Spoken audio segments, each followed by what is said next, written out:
Atlanta. I live on the west side I of Atlanta, agree. I and there are agree. people on the east side of Atlanta that I I might not agree. ever come across. I So agree. that's my point. Like, so how are you saying do it? Are you speaking like? I Let me agree. just throw something out there, and maybe you'll agree with what I'm saying.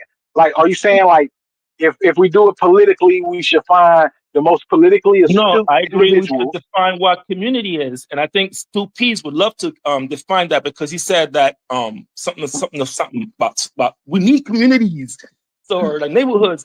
So maybe Stu Pease could add a little bit of information on that. Better, Okay. Snoopy's talking. Better if the white supremacists that you listen to did say something, you could regurgitate it verbatim. But when a black man says something, and a black man inside this room is talking to you, you dismiss everything that they're saying. Yet still, you've been spitting out, vomiting white talking point all day. You sound just like the dude who got shot. But if a black person says something in this room, you dismiss it. You don't remember it. But you can remember every white talking point. Everything I hear you saying, I'm listening to you carefully. But through next week, Monday, I want you to come on. Because I'm going to cuss you out. And I'm going to call you all kinds of names and I'm going to put a mirror up to you. Because you're one of the worst kind of black men. You're not even White ice is colder. White ice is colder. That's the kind of black man you are. But go ahead. Next week, Monday. I'm black first. But next week, Monday. Monday coming. 4 day time, I'm going to hold a mirror up to you. Because you are the greatest of the assholes that ever existed. You come in here, I espousing. I don't know what you look like. Anybody who hiding behind a picture, everybody know what I look like. I'm short, I'm fat, I'm old. I've lived a long life for everything that I've done. But you, I don't know what you is. I don't know what you is. And it's scaring me because you're not unique. If you were unique, it wouldn't bother me. But it's scaring me because there's a lot of you out there. Unhinged. This is you're gonna go past it 1 week, Stu Pease. Be careful. You're gonna go past it. This moving conversation backwards. Yeah. That's what scares me because you're not unique. Yeah. Unhinged. You're unhinged. Relax, bro. What are you getting so excited about, bro? This is about information. You're scared. You're this. You're that. I don't even come on here, dude. Like, relax. Well, I think the issue. Is that again. If you were next to me, you wouldn't talk to me like that. I won't talk to you like that. Okay, wait. Let me move it. You couldn't be next to me. Just leave him alone. Leave him alone. Can I try to move the conversation forward a little bit? Like, yeah, come on, you guys. Because like I said, it's all about understanding. So I want to understand exactly where you're coming from. Because like I said, I mean, I get where Snoopy's coming from. You know what I'm saying, with his feelings or whatnot. And I'm trying. I didn't want to come up here, even though I was listening. I didn't want to come up here and actually, you know what I'm saying, like go straight off of it. But I feel where Snoopy's coming from because like the stuff you were saying. It's kind of like, where in the hell did he hear that from? You know what I'm saying? Like, who taught you that? Like, you know what I'm saying? So all black people don't. I get all emotional and all crazy about it. Like, relax. Like, I get it. I mean, that's what I'm saying. Right now, you're in a little fishbowl, and you're not used to different opinions. I totally understand that. No, I'm used to all kinds of opinions. I'm just trying to figure out what yours has to do with black people and the progression of black people. So if you can and that's why I'm asking you trying to derail the conversation to something else. You're weak at debating. You're trying to derail the conversation to something. I'm not debating. We were talking about meritocracy and how meritocracy works in the community. Remember that? That's all I was talking about. That's all you're talking about. You're talking about is what I offer to the black community. I raise my children, man. Get the fuck out of here. You don't know who the fuck I am. Okay, calm down, bro. Calm down. I didn't talk about you personally. I'm not talking about you personally, bro. You stay on topic. I'm trying to help you. Brother, you're trying to crash out right now. No, you're trying to make me look like some villain here. Like we were talking about meritocracy and how it helps the community. Why don't you focus, man? Okay, okay, all right. Well, you got that out your system. Now, let's go back to the conversation. Okay, so we're talking about meritocracy and DEI and all that type of stuff. And you was telling me about how other people, other communities do it and make it work for their community. So I've Yeah, been baby. asking you to break it down for me. Are you listening to me right now? I'm Because actually I'm going to listen asking for you in order to for the get. next couple of hours. I'm going to actually start listening like the way I usually do. I hope you don't mind. Okay, no problem. Whatever floats your boat, bro. But I'm trying not to get personal with you. I'm trying to keep it to what you're talking about, and you seem to You want can't to be get personal personal. with me. You don't know me. How the hell Right. gonna get So I'm trying whatever to you ask say you about my about the mom, information. about So I'm me, trying to about ask my you. I'm not it don't talking matter about because you you personally. don't know me. You're Got you. Got you. So calm down. whatever you Order, freaking order, Got say you. on order, that Got man. you. So Yo, Order, yo, calm order, yo, down. yo. order, Can we man. is move Order, past wild. this, order, yo? It's order. wild. You're in a fishbowl. Yo, You think that things that you say over the internet affect people? It really Yeah, don't. super emotional It right really now. don't. You need to like I'm trying to chill, talk bro, to you, bro, and get and you back to being the hey, real hey, topic. let's get emotional back. for Let's no get reason. back to the topic, Order, bro. Like I don't know order. what the topic is, but this ain't Right. conducive to nothing, I man. Let's just I get just back broke to Word. it, down bro. what the whole topic was. I just broke it down. Like I just talked about the DEI and everything that meritocracy. I'm trying to figure out how that works in his eyes, and he's having an issue explaining it, so he's getting upset with me, and I don't understand that because I'm being very patient with you. I haven't called you out your name. I haven't done anything disrespectful to you, bro. You I'm can just you saying ask him a direct? meritocracy. Can you ask him a direct I question again? So we didn't call like him we anything. don't need to do the ad hominems just because a person I has a didn't call him anything. We didn't have people pull ageism saying that because he's not over 30 years old, he can't talk on certain issues. Now you I didn't saying say he any of that. What are he you sound talking like about? Charlie Kirk. You said that you was I didn't almost say about that. to agree with Stu Peas and you came on here because Right. he was sounding all weird. Like we don't need to talk to each other like that. We all men. Bruh, I'm giving you my opinion. Men give their opinion. I can do that. If I didn't call you out your name, then you being fucking sensitive. Like I Like can I come on here said, and I can get if all we were reckless and face I can to talk face, all we would wild have and all more that decorum. extra ass shit, but I'm not I doing it. I'm do you actually got a trying to have question a for the man? conversation. Cause like y'all gonna end up going left, bro. Like you got a question for the That's the man? fucking question. Y'all niggas keep bending the question. I'm trying to see what does meritocracy have to do with the progression of black people. It's that simple. The fuck are y'all talking about? Can anybody answer You that? got an answer for him? Anybody? I just walked back in. I'm just trying to get it back in order. It sounds a little chaotic in here. That's because niggas getting emotional instead of answering questions. Well, man, it sound like We nobody got talking an about answer for you, but that don't meritocracy, mean and then somebody y'all asks ain't you about gotta meritocracy. yell back and forth though. Niggas You don't know. want to say that. But I wasn't yelling. I was literally just talking to this brother. He started yelling and getting emotional. I'm just talking. Him and Stu Peas went back and forth. I tried to get in between that so we could go back to the conversation. But now it seemed like the conversation is really what's targeting this whole thing right now of this whole crash out. So I'm assuming that the question can't be answered, and it was just a whole bunch of gibberish coming out just for the sake of saying some shit. Because when I asked y'all about how this shit works, don't nobody got. Oh, I don't know shit. Other people did it. Well, how did they do it?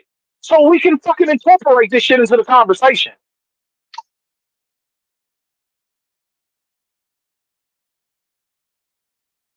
Crickets.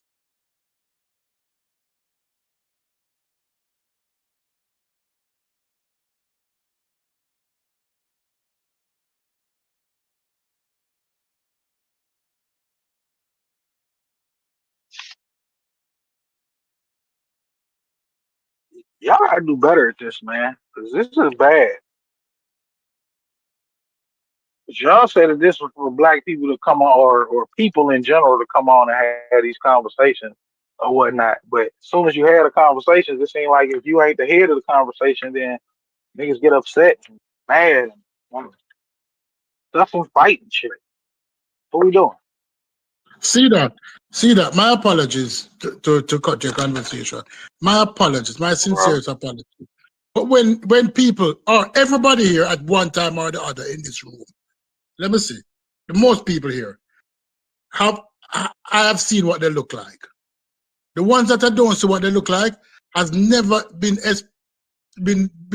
just using white supremacist talking point verbatim. They have never been doing that. If you're using white supremacist talking point and you show yourself, I don't have a problem with that.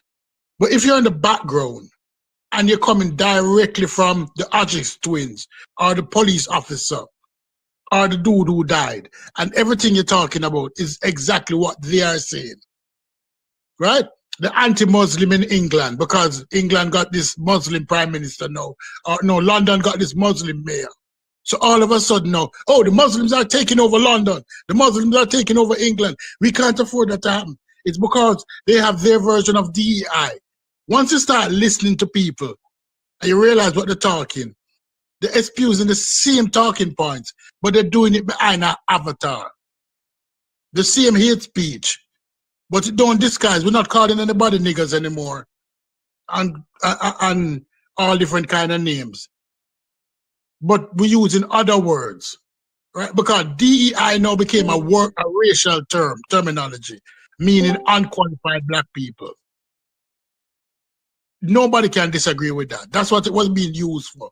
Oh, DEI higher. And we all know that all it did was open a door, and we did not benefit the most from it. But we did benefit. And then when people start talking about meritocracy, where in America? We don't own the businesses. One or two of us fight and reach the top, yes. But any black person will tell you that other people were there with them that were black at the lower level. And they were passed over. Because you're going to be the token Will Smith, right? We can name the black actors. First you had Eddie Murphy. No, before Eddie Murphy, you had the comedian Richard Pryor. And he was a big movie star. He and Eddie Murphy could be two big movie stars, but no. When Eddie Murphy rise to the top, Richard Pryor had to go down. Then after after Eddie Murphy, Kevin Hart, or whoever it was, Cat Williams. We never have 2 or 3 or 4 in prominent position, yet still we are more talented than them. But if you listen to meritocracy, the white comedians or the white actors or the white actresses are better. That's why we have so many of them being called movie star. They use movie stars when referring to white actors and actresses, and movie star when referring to black people. But we live in a meritocracy, or we want a meritocracy. When you watch Big Bang Theory and you really watch that show and you look at it and you say, how is it that this show started out where all of these actors play characters that weren't shit? Penny worked at the Cheesecake Factory. The other girl worked at the Cheesecake Factory. And by the end of the series, she was some big biochemist. One person win Nobel Prize. They all had big jobs. All the white people in that show had big jobs. But the Indian wasn't shit. The Indian in that show wasn't shit. The Indian dude who was in better position than all of them. His father was a millionaire. He lived better than all of them. But by the end of the series, he's the no-shit character. Right? The girl who married to the Jewish guy, she used to date a basketball player, Rick Fox, in the show. Because I started watching the show before I started complaining and said, this is bullshit. How a girl moved from Rick Fox, 6'5", good-looking guy, to that little Jewish guy that looked like a geek? That's not realistic. But what they promote all the way is that white people will always touch the stars. While black people, if you watch Girlfriends, the show with Queen Latifah, why her magazine never become #1 in the country? Living single. It's what they promote. It's what they promote. But when you use these talking points and talking about, oh, if black people work hard enough, all of us would be, no. And the black people who you see, that you can see now, they work their ass off. They work their ass off. The scientist guy, Tyson, whatever his name is, he's not the only black scientist. But he has to show that he has an intelligence level, that he can understand so many different things to get notoriety. Neil deGrasse Tyson. But everybody's going to say, oh, meritocracy. If black people work hard and if we're educated. We did the school thing. Because we had more black people enroll into colleges than anybody else. We did it. Jack and Jill do it. We're doing it. We're doing it. But when you look at the cabinet, who qualified there? Is that white people pushing meritocracy? But when you look at Trump cabinet, anybody there deserve the position that they get? Based on the education? RFK. The minister, the Secretary of Defense. We can go down the line. But you excusing, oh, black people should practice meritocracy when white people not practicing it? Listen, I'm the dude who go into the movie theater and open the back door for all of my friends and everybody that look like me. That is how I practice meritocracy. I'm going to open the back door for everybody. And if the dude who don't know to drive the truck, I'll teach him how to drive it in first gear until him learn to drive it in second gear, until him learn to do all of the gears then. Because we were always disadvantaged. And you're coming here talking about meritocracy. White people say this, white people say that. Oh God, Jesus Father. Monday, I do a cuss out.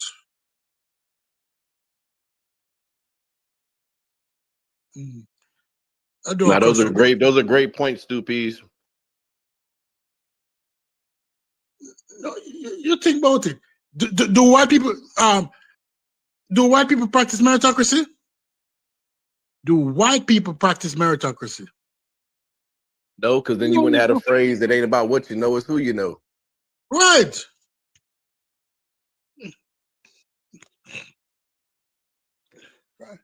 So we're at a disadvantage already.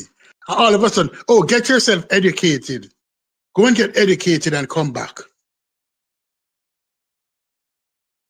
When you ask some white people what their degree was in, some white professional in certain areas, when you go to the hospital, and you see the nurse that's in charge of the nursing for her area, the black nurse have a PhD in nursing and nursing administration. And our boss, guess what our boss have?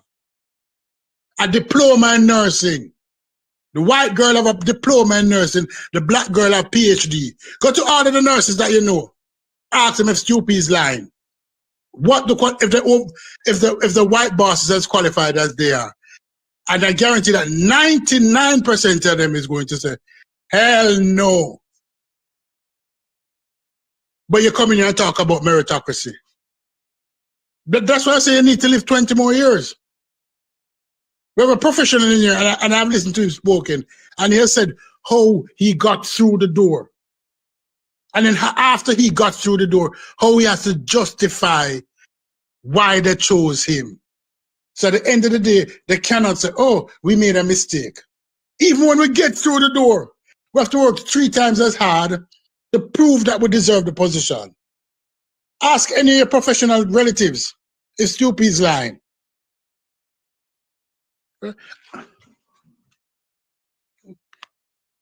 Ask them. As I said earlier, my uncle, by marriage, came to this country, and he was one of the first person working in Chase Bank who wasn't cleaning the floor. Everybody else black in there was a cleaner. And he was there for 10 years. And he did not get a promotion. And the dude who had hired alongside him to do the same job he done got $10,000 a year more than him in 1977. Talk about meritocracy. Talk about that to somebody who don't have no life experience. You listen to them white people talk. And because I'm a Caribbean national, I don't know no history about America. My family has been coming here since the 70s, early 70s. I will understand that when they moved down to Florida here, all the Jamaicans who live in Fort Lauderdale and Lauderdale can tell you that when they come and they landed in the community and they bought these houses, by the next month, for sale signs were being put up left, right, and center. That all the white people moved out to the community That's why Jamaicans got the houses. They got the houses cheaper. Because the white people were so afraid to live with black people. Are you going to tell me about meritocracy? You live in America, you don't even know the history. That's why I don't like talking to anybody under 40. If you're under 40, you get to grow up and watch He-Man and the Masters of the Universe and Transformers. So you think that the life is a fairy tale. Anybody born after 1985 I have a problem with. Especially if they don't read. They don't know the history of their own country. They don't understand it. That's why they get easily brainwashed. That's why they get easily brainwashed. And once you start expose them to certain things and they start reading, they realize that, oh, I didn't know shit. This is what they were experiencing. That is what was going on. But let me stop. Somebody else take over.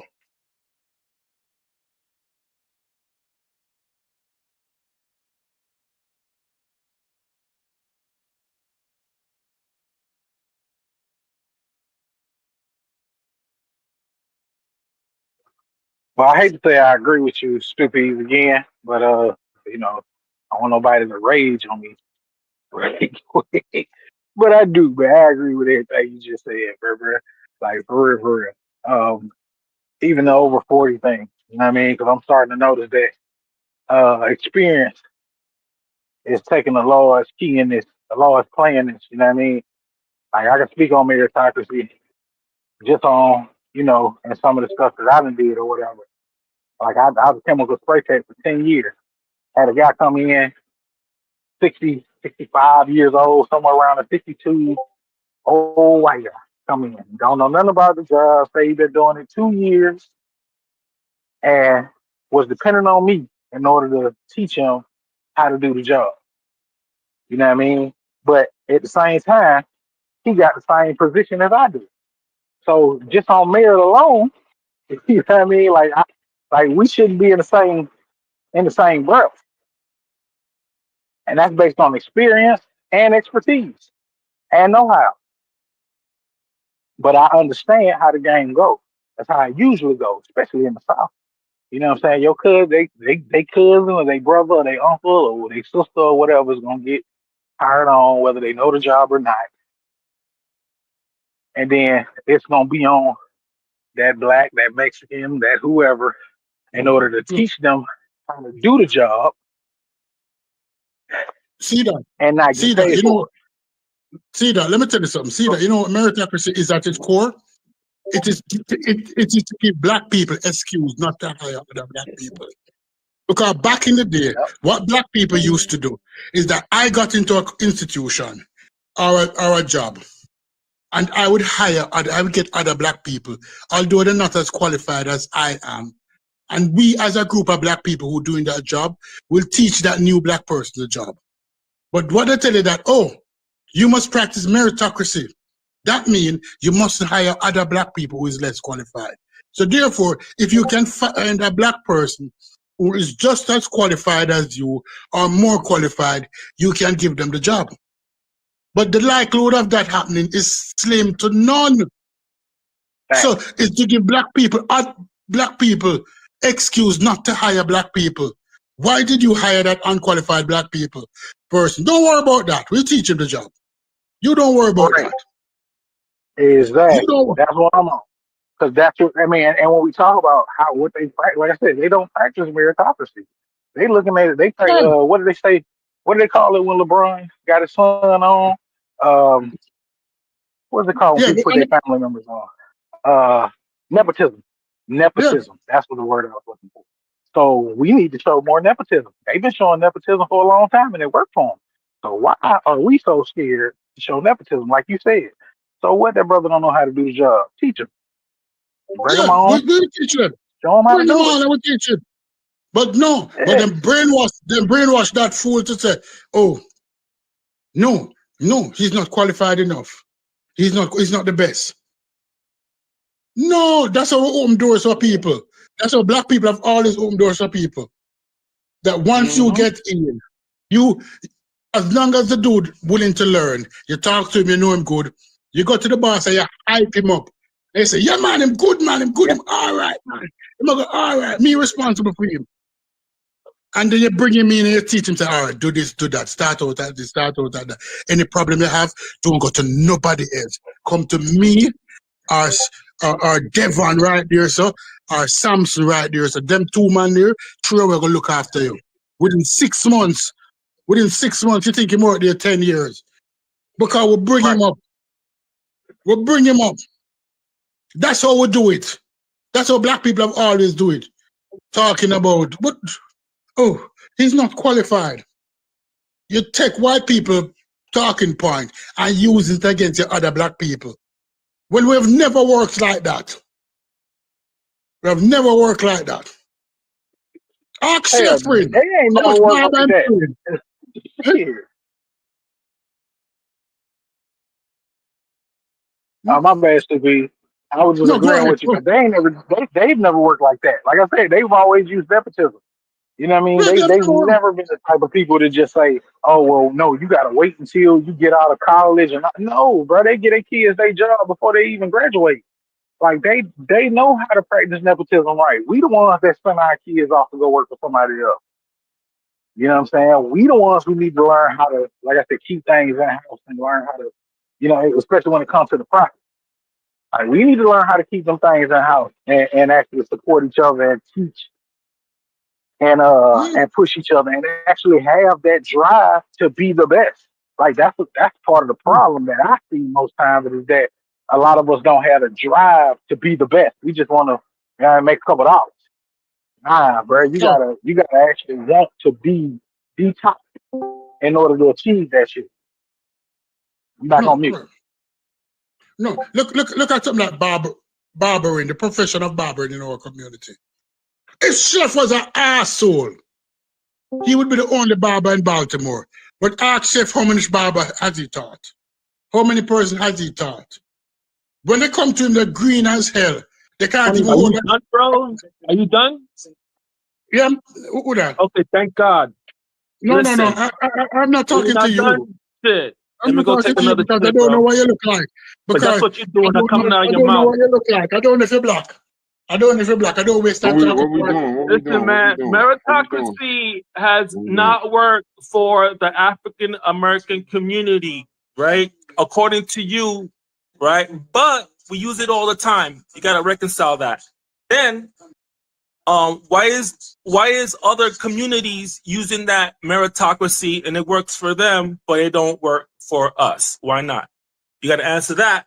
You got to look in the mirror and answer those, real hard questions, because other communities are doing. Let me answer it. Let me answer it. No. I wasn't. Let me just add a little more, because you did a thing there. So, like, you got to explain that, okay? You got to explain why it worked for other communities, and it doesn't.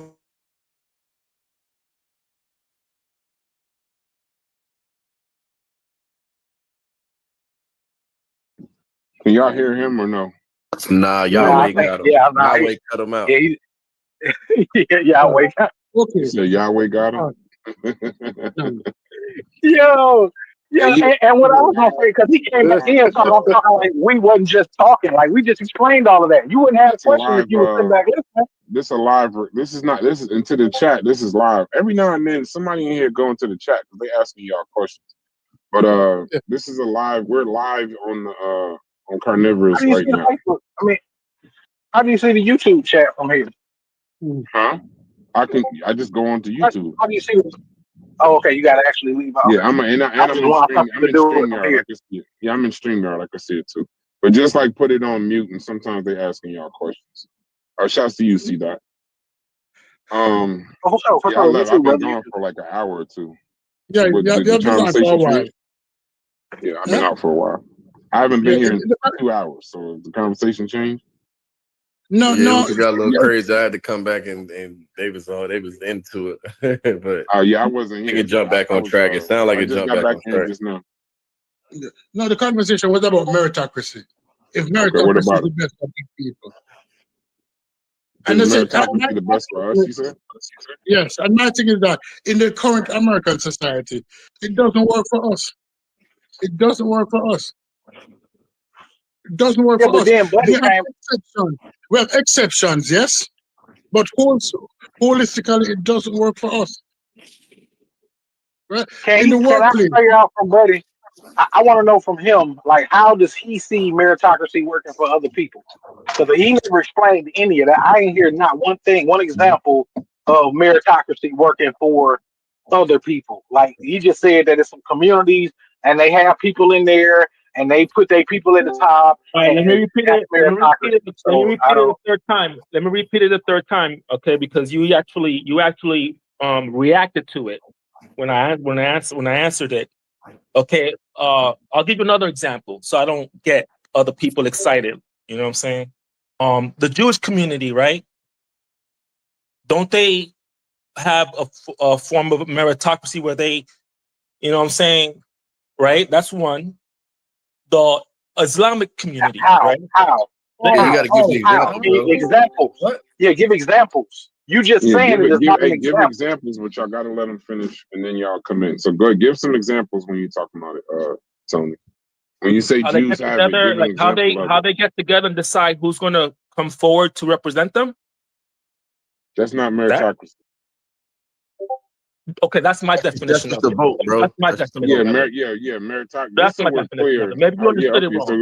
we're Yeah, using a but separate wait. definition. But no. But let me no. Hang on. Before you Okay. continue, you know what I'm saying? Maybe you understood it wrong. Okay, that's Okay. what I meant. That's what I meant. I meant when a community, y'all all over the place. I'm talking about a community. Somebody said communities don't exist. I'd say let me call somebody in that talked about communities. He Uh-huh. flipped out on me. So, but I'm saying a community just gets together and puts forward their best, and there'll be other people, but they put forward their best represents that community. That's what I'm saying.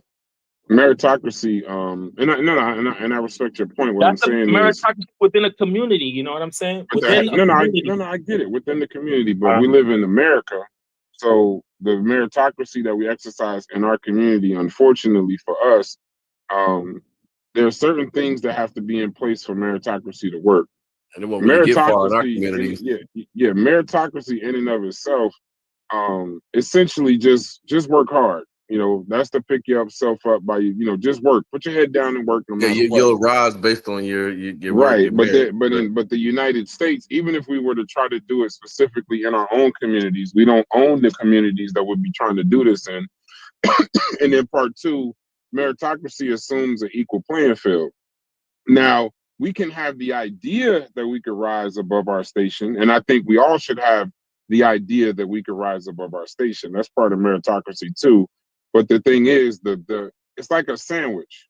So, and I'm hungry. That's why I'm making a food analogy.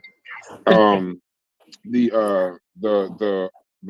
meritocracy, meritocratic part of it is you got to assume one slice, the bread is the equal playing field, the middle is the social mobility, but then the top is the recognition. Now, you're not going to get the recognition. The excellence is not going to be rewarded regardless of your background. And then also, it's no equal playing field.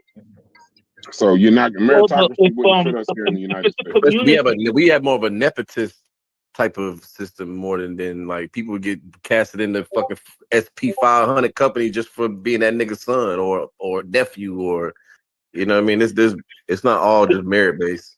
but there's That's what I different just communities. explained. There's different communities at different levels. You know, and each community is going to pull up their best. Or their favorite, not always have to be their best. No, it can't be their favorite.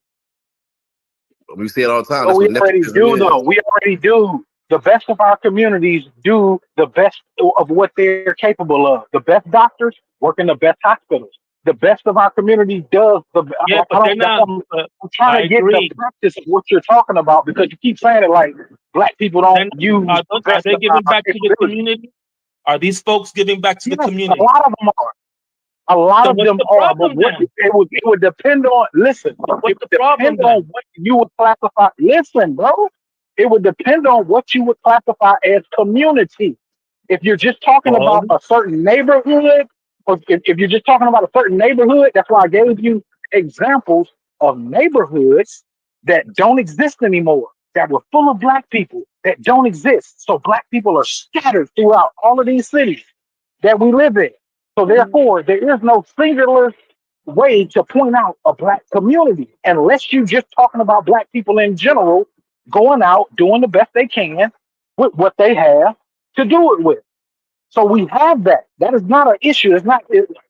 That's why I don't understand. I'm trying to understand where you coming from, what you're saying, because it don't add up to reality. You know what I'm saying? Like the best of black people do the best of what It's they not can, happening. and they It's also not help other happening. black It's people. not. So what are We're, we talking about? okay, it's Go not. ahead. It's not systematic. You know what I mean? It's not systematic. But that's what I'm saying. What Muslim, like even when you brought up the Muslim example, what Muslim is the speaker for all Muslims? Who I have don't they want to put get in in. that I don't want that to get that in. I don't category? want to. You're not going to drag me into that. I can Okay, drag you what about into white that. people? What I'm not about white going to people? do What it. white person is it for all white You're people? going to what we are. You're doing it again. We're not talking about and religion right the now. one person who runs any community, the Jewish community. We're talking about something really simple. We're talking about a community coming together in a systematic way, pulling out their best to represent themselves wherever they go. Re- You can. represent That's now, called. though, That's brother. called appeal. That's called appeal to ridicule. When you laugh, appeal to ridicule because you can't answer that. I'm not, brother. That's not me laughing. I'm still trying to figure out. Somebody is whoever it is. Don't worry, Man, Whoever it is. I can I laugh at got, I that got you, too. brother. It's just what it You know is, what Yes, I'm bro. saying? That's never going to happen. I know it's yes, funny. brother.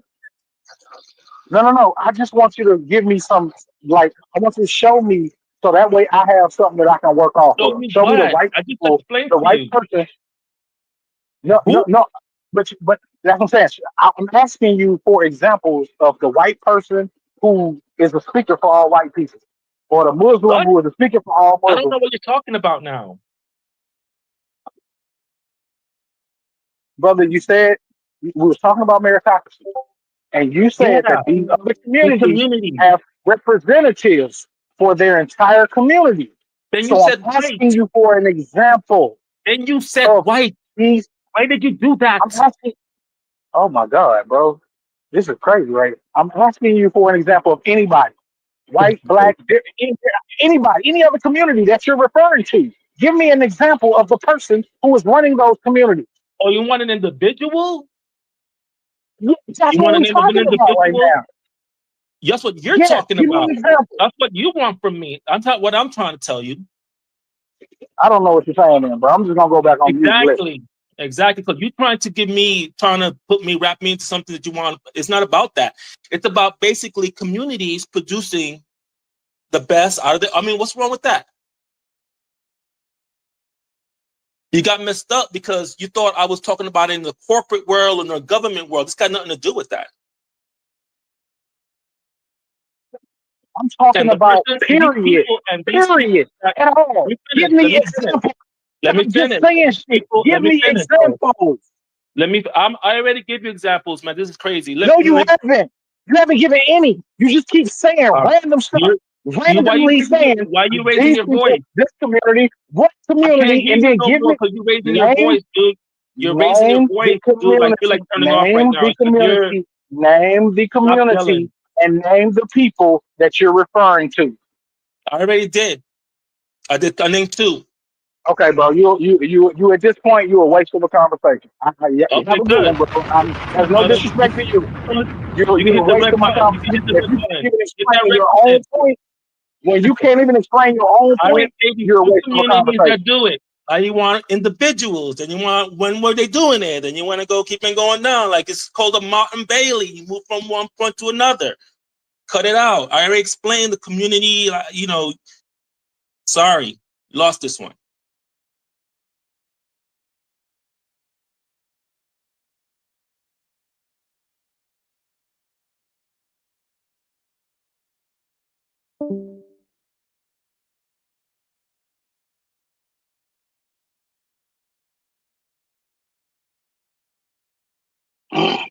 Ladies and gentlemen. So, is anybody watching the game tonight? Who playing tonight? Who winning in the fantasy football league so far? Who's in first place? I think Brass is in first place now. I think the fix is in. Yeah, Brass is underhanded. Ain't no using backdoor trades and shit. For money. Yeah, he played me this week. You about to take a slug. It's way too early to tell. You don't really even you really almost don't even know whose team is good until like week 5 for real. Like you gotta let the ball roll and see who really getting touches. Let people establish their role on teams and shit like that. I just being Yeah, I know you just talking crap. No, this was a hell of a topic, yo. I wish we had kept it together a little bit longer. Because somewhere in there we got off the rails, but man, for a little while we was cooking. Like even with the people who we didn't agree with, we gave them space, let them say it, and we had some good like rebuttals back and forth. And it started getting crazy, but this was a hell of a fire conversation. Yeah, but Yeah, it's a good topic. Yeah, it's a good topic for sure. Yeah, it's a pull yourself by the bootstrap argument. And we know that don't work. That don't work. So all the white farmers, Look, it's two P's. Is it possible Give me your you can email. incorporate both? Give me your Why email. can't we do two I'm gonna things send you at my the same picture. time? Like, why can't we draw? Why is it that we have to operate on such a like that or that? Please give me your email. I want to send you my picture, bro. I got We're a doing bunch of. both. I want to send you the way I look. You know what I'm saying? Because it's so important to you. That don't even sound right, You know what I'm Joe. saying? Yeah, I was about to Moving say. right You're the along. one that asked for it. I don't even Said, listen. I'm gonna DM you my picture, yo. Get out of here. You're the one that asked for it, though. There's so Yo, this many. nigga asked for it, bro. He was like, "Let me see your picture." It's a lot of pauses. That's a lot of pauses, yo. Yeah, that was extra crazy. Yeah, that was a little extra crazy. But for real, Fatty. So I believe that to whatever extent you attempt to do both, you're gonna dilute the other because I feel like they kind of like in direct opposition with each other. So like meritocracy would prefer to keep things a lot closer to the way they are without addressing those systemic issues and still have the benefit of filtering out our best and putting them into their environments, right? What the opposite would be. My bad. Go ahead. I'm almost done. What the opposite would be growing our environment and allowing us to kind of dictate, hey, what do we do with our best? You get what I'm saying? Rather than literally pigeonholing our best into the best thing that they can do with that is go serve purposes that don't have nothing to do with us. You see what I'm saying? Like there's got to be that in there. So that's why I feel like you can't put the emphasis on both sides, right? And if you stay in the middle, you wind up doing nothing. Well, I sent sources showing that that's why I just want you to read the sources I sent. I ain't just talking. That's what I'm saying. When we talk about shit like this, I wouldn't even speak on it if I didn't read it already and see how it's very effective. And it doesn't it addresses everything that you're speaking on. And they're saying that in the source I sent you, they talk about how like most people think that this meritocracy versus inclusions are like mutually exclusive, and it's not. And shit has been put into play already to show when you incorporate both and emphasize both. Because again, bro, in Black communities, these teachers, they have to promote excellence, bro, for all students. And if you're gonna sit up here and say when you talk about quotas and money being allocated, a lot of these teachers, they just let students go by half the time.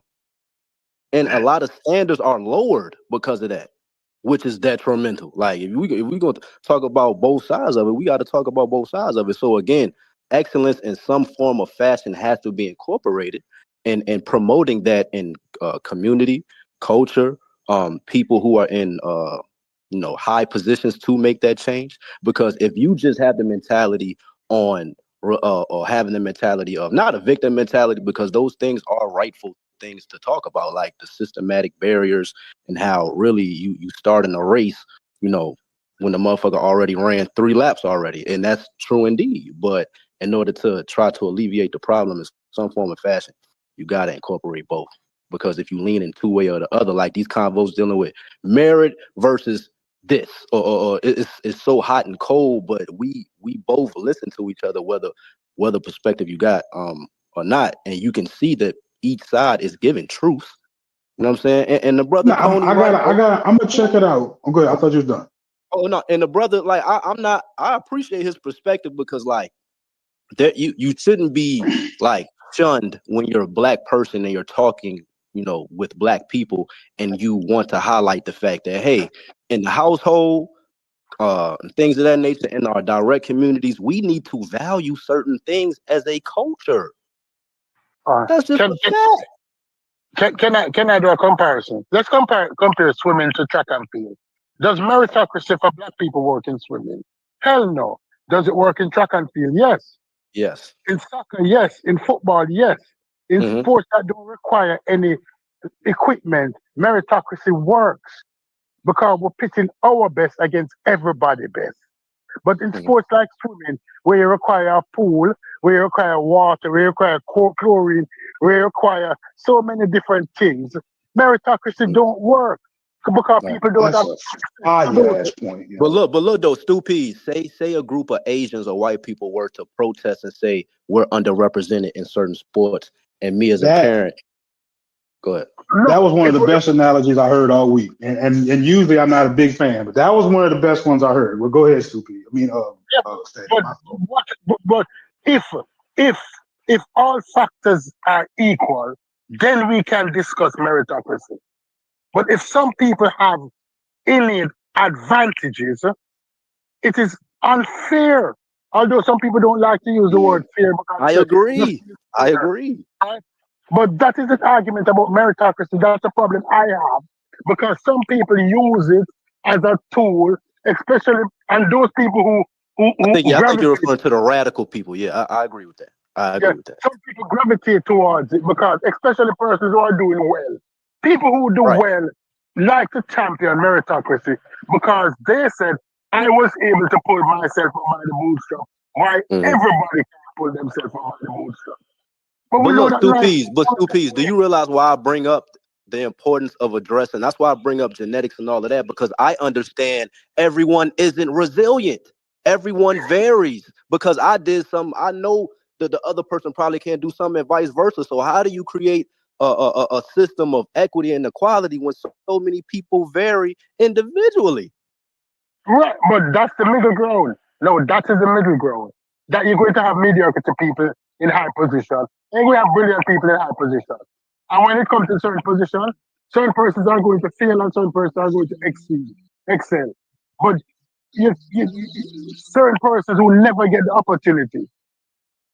You'll never know how good they are. Right.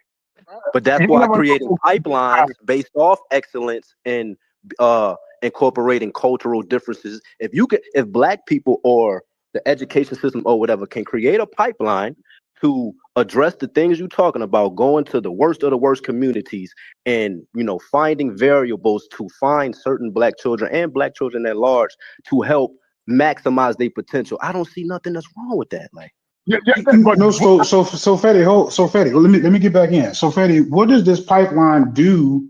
Does it like produce more qualified African Americans, or does it just seek out the qualified African Americans? It actually does both. It does both. Okay, so how does it help produce more? Because it produces more because it incorporates things like y'all talked about, like in dealing with IQ tests and standardized tests. They want to incorporate cultural differences and how different cultures learn differently and things of that nature. So they want to implement that on the ground level at young ages and stuff like that. And it's shown that it's worked. And at the same time, promote those people who may not be outliers in the classroom, but to still be prepared to be in a diverse environment.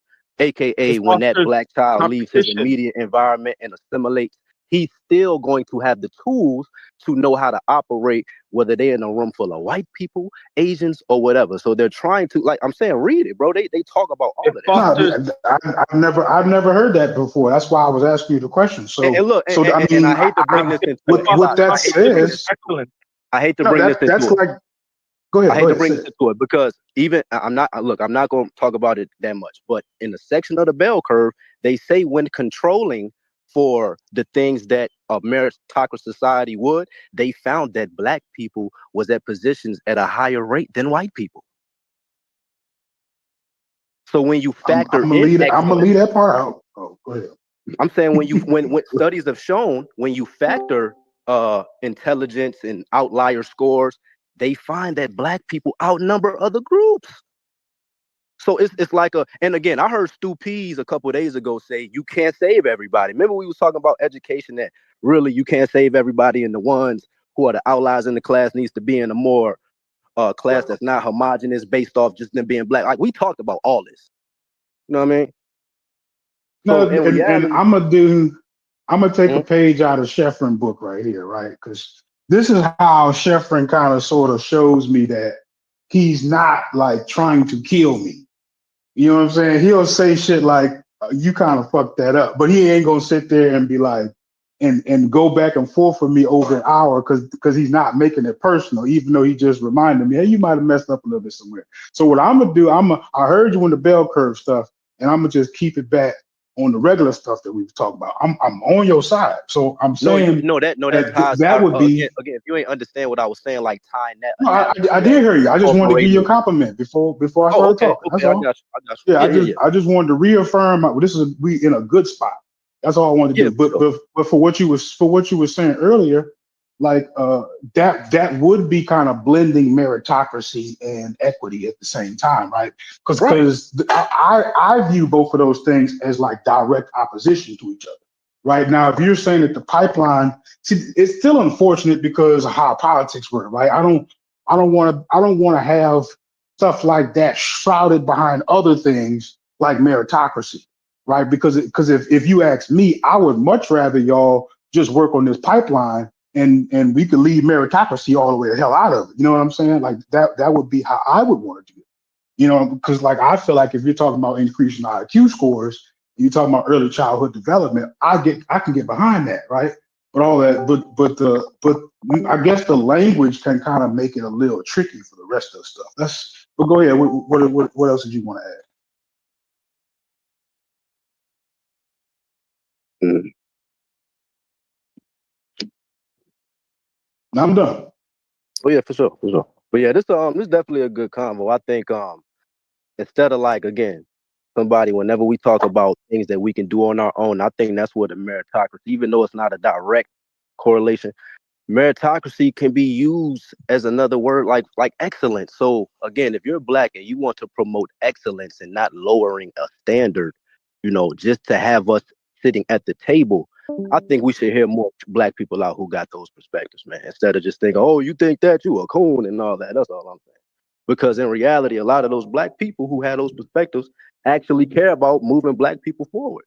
You just may not agree with the roadmap that they trying to get that done, but that don't mean that they hate black people and shit like that just because they address things that we can obviously. No, I agree. I was the only person in here who said that you're not a racist, and that's why, because I believe of how it happened. Right? We said, hey, how do you help out black people? And you said you offered what you said in the spirit of helping black people. So I don't think that you're a racist. Now some of the shit that you say sound like it, but I don't think that, you know, deep down inside you, I don't believe you're a racist. Go ahead, C-Dot. Go ahead. I don't think that's what CB was saying. I don't think he was calling that man a racist. Particularly, he was saying that he was using white. People call Fetty racist all the time. That's why I'm saying what I'm saying. No, but that's what I'm saying. I'm not. I'm saying that in the situation to what Stu Pease was talking about, he was saying that the brother is using white supremacist talking points in order he was talking to another person.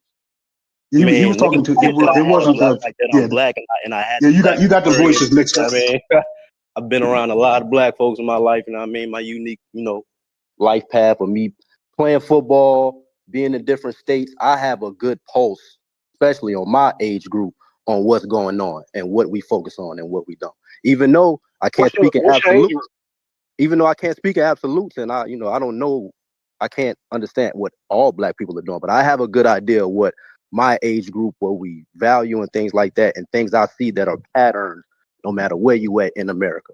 So if you say that's white talking points, I mean, just remember that I'm black, and I'm not just talking based off. No, he thinks that you're somebody else, Fetty. He talking about the other guy that was in here that was arguing with Corey. Yeah. I'm not. I'm telling you are. See that you're confusing. I'm not confusing him. I know the difference between him and the other brother that I said I couldn't have a conversation with. I know the difference. So that's what I'm trying to tell you. I'm not speaking on the other guy.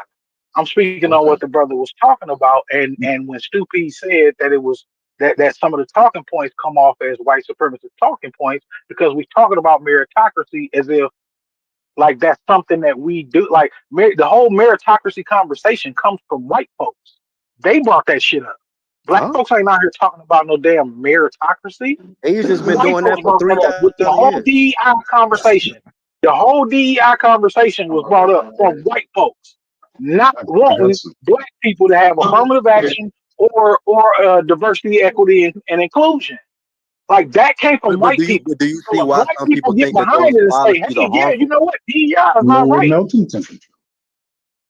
I'm just saying that when you have black people that say these things, you're using the talking points of white supremacists. Just say it. You a coon. Just say it. Who a coon? No, I'm saying if you have any talking points address. No, I'm saying if a lot of black people feel, you just said it. If you have talking points that critique certain things dealing with certain policies or just directing the energy to black people on an inward thing instead of saying, you know what, let's stop blaming external things for a moment. Let's huddle up real quick and see what can we do as a team to make our situation better. To a lot of black people, why are you doing you will be labeled. Hold on, you will be labeled as giving white supremacy talking points in the cool. No, because you have to go with what started the conversation. Number one, it's always gonna go off of what started the conversation. This video was titled "R.I.P. Charlie Kirk." Okay, so I'm off the dribble. I can already know that this conversation was started. The beginning of the conversation was started based on shit that Charlie Kirk had spoken about. Oh no, we've been talking about DEI like for months. Like Wait. Let me land it because I'm telling you why somebody would say you're giving white supremacists talking points. So I want you to understand why, and it's not based on somebody just being brother. It's not just based on somebody being able to call you a coon or a Sambo. It's based on white people using these talking points against black people. So when you adopt these same talking points that white people use against black people, then automatically other black people who have heard these talking points on a regular basis are going to assume that you're getting your talking points from these same white supremacists. Because that's not really fair though, because you already excluded black people. So like you exclude, it's not a fair fight because you automatically said like, okay, any black person that's spewing this is doing this. And if the white person is saying that, you echoing what they saying. But what if I were to tell you, what if it's just certain humans that feel this way? Why does everything have to be again so hot and cold, bro? In these conversations, but I'm not. Bro. That's what I'm saying. I'm not making that. I'm explaining to you where the rationale comes from. You don't see how that rationale is you're using faulty? No. Okay. Because it makes sense. If somebody is using the same talking points of the people that's been antithetical like what? What's my talking point? Then of course, why would I not say, well, you getting that talking point from a white supremacist? So white supremacists trying to change the black community? I ain't know that. Because again, like I think what's important is what you do in real life. What do you mean? You didn't know white people were trying to change the black community? No. I'm saying in my real life, I can't be called a coon or whatever because I actually help the black community. And I can show you in a No, I never called you a coon. I'm not saying you said that. I'm saying no. Listen. I'm saying that premise is faulty because I would automatically give a rebuttal and say, hold on, let's apply real life for a second. How can a person on the internet who's so pro-black, this, and police everything somebody say, right? How can you call somebody a coon or whatever you saying based off their talking points if you don't even know what they do in real life. Reverting it back. This is what I'm I'm just, saying. You keep reverting back to that same talking point that's not no, I'm being used saying no. against you. I didn't Again, call you a I don't know coon any or a white Sambo. supremacist I or didn't ask anybody you who's about. See, doing you what keep I'm cutting me doing. off, bro. I let you talk. When I All start right, go ahead. talking, just let me finish, and then I'll let you talk Go back. ahead. Go ahead. Go ahead. You know what I mean? If you cut me off every time, I don't understand how you can get what I'm saying. And all I'm trying to tell you, I'm not calling you a Sambo or a coon. What I'm trying to tell you is that the reason someone would come to the conclusion that you're using white supremacist talking points is because white supremacists have been using them. So if you come back and regurgitate the same thing that we've heard from white supremacists, then where are we supposed to think you got it from? Okay, can I talk? You done? Yes. Okay, cool. So again, I think you misinterpreted what I said. Like, I never said you said anything. We were talking about people that had that idea that if you say this, you're that. So I don't know where you got that from, but in But I just regards, cleared it up for you. I just cleared it up for you. I I got you. said No, I'm when saying people say I that you're got you. using white supremacist But talking again, points, let me fit, bro. You just talked about not somebody cutting you off, and you just cut me off. But I'm saying you when you asked me a talk about, question. I was answering it, but go ahead. I got you. But when you talk about these things, it's like you trying to corner me by again saying something like, yeah, if the person insinuates this, yeah, I'm telling you that fault is that premise is faulty. If I go further into detail and say, let's really talk about the conversation. So that's why I say I find no validity in a person on the internet hearing my talking points and saying, oh, you're this, you're that. Because if you peel the layers back, most of these niggas who have these talking points against me ain't doing shit in real life. So I don't care. Like that's all I was saying. Right. But that's what I'm saying. That wouldn't I don't fit that box. So therefore, I don't know if that was like a shot or something like that or whatever. But I Bro, don't are fit you that box. listening So to it, what it I'm has saying? nothing to I do with said me. this isn't But I'm saying directed to you. Can you listen, bro? Like I I got you. said this I got isn't you. to That's what I'm you. saying. I got you. I'm Okay, not but attacking you, brother. I'm just talking to you. no, Okay. I'm saying you feeling offended, but I keep trying to make the I'm disclaimer. not I'm not talking offended. about I'm you. talking to you. I Bro, you never literally said you just was said, I talking to don't know me. if that was I'm a not shot, offended. bro. You literally said, I don't know if that was a shot. Let's slow down. You literally said, I don't know if that was a shot. You're not listening to what I'm saying, bro. That's what I'm saying. We be talking past each other so much in conversations, just in this Discord overall. I literally made the disclaimer 3 times. This isn't directed towards you. And at the end of that, you said, I don't know if it was a shot. Like, come on, bro. That's all I'm saying. But go ahead. Okay. I think you want to lean on stuff too much, but it's all right. You know what I mean? Still, the basis of my conversation is the fact that you saying white supremacists or things that white supremacists say will automatically Give me some lead to a detail. Give person me who some would details. listen to What white do I be saying? supremacists. Like, what do I say that's so white supremacy? Like, I don't get it. I didn't say you said I'm like I think you so busy trying to respond and No, not bro, I'm actually telling you hearing that what that I'm premise saying to that you. you're talking about is faulty. So I already established why. So I'm trying to figure out why If we it don't, keep. okay, well, cool. If it don't apply to you, then it's not about you. Okay, I got you. All right, I'm cool. giving you an example of why somebody would say that you're kicking white supremacist propaganda. Yeah, and I told you why. Yeah, I got you. Especially by bringing up meritocracy and DEI Did as you hear if the context I DEI brought is up? something Did you hear the negative context for I brought black up, people. meritocracy, though? Was that a white supremacy talking point in the way I brought up DEI in this conversation and meritocracy? Yes or no? I'm not sure. I'm just giving you an Oh, okay. example of why Okay. somebody would go to the point of saying that you're kicking white supremacist talking points. It's probably Okay. because you are.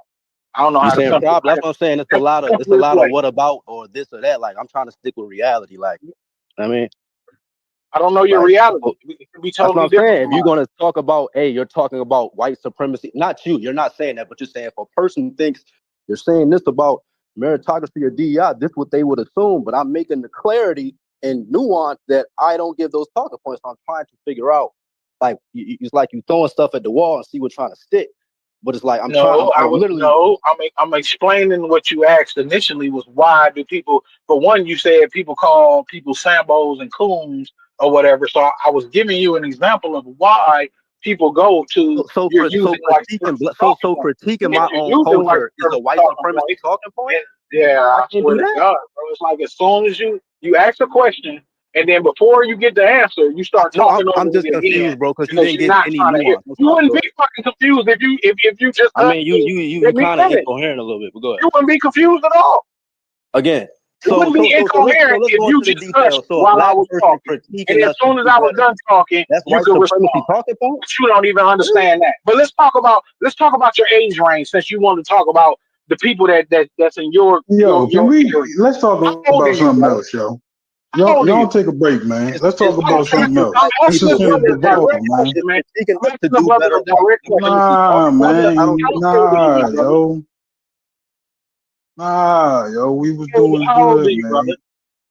We're doing good Hey, now, nah. bro. I don't need you to come in and Nah, do we it like not. We me and the not. brother We was having a talking about conversation. We you talking. asking If a you man don't, if about you're his not cool with it, age and cool. you Because he, about to ask the like nigga for real, what he do on the weekends and shit, yo. I want to bro. I'm trying know to be about so this other respectful, bro. shit. I'm trying to be respectful, bro. But you're really making it Motherfucker, hard. I'll just kick your bitch ass out this motherfucker. For real, for real. Okay, You well, ain't do gotta that. respect shit up in Do here. that. Do that, my Real nigga. shit. Do that. I'm asking I'll you be to all chill that. out. Be And if all you that. I'll don't be chill all that. out, Because you I'll won't just have to remove kick you, me out man. with your bitch ass. Okay, well, remove Hey, me. hey, Faggot. bro, come on, Well, come on, you know man. what? I'm gonna take it back. I'm gonna take it back. Oh man. I got heated out. I didn't mean to call you a bitch ass Yeah, nigga. yeah. I You was want to call tripping. me a bitch ass I nigga and I call you? I can heat up with you. That's what I'm saying. I can heat up with you, or I I can said keep I it was cool with you. tripping, Which yo. one you want? I just said I was tripping, but I'm asking you Okay, to now I'm stop. trying to Like, keep can it we cordial. get back I'm on the asking the brother conversation? how old he is because he Can brought we the keep fact it that back he on was the dealing with conversation, bro? people in his age range. That was the reason I asked him. We didn't need for you to But come in and do I'm no asking type you of to get variation. back I'm to talking to a grown man. meritocracy, bro. I'm I'm talking to asking a you to grown get back to man. What meritocracy, fucking yo. point are you bringing up if I'm talking to another grown man? Why do you I'm niggas feel asking you like to get back to meritocracy. Nigga tripping. Hey, hold up. Let me go ahead and say something real quick. Yo, see that? This DQ. I'm one of the owners of the Discord. Let's bring it down a little bit, y'all. It's a lot of people on this mug. Let's get it back together, get back on topic. It got kind of crazy. I'm about to unmute you, King.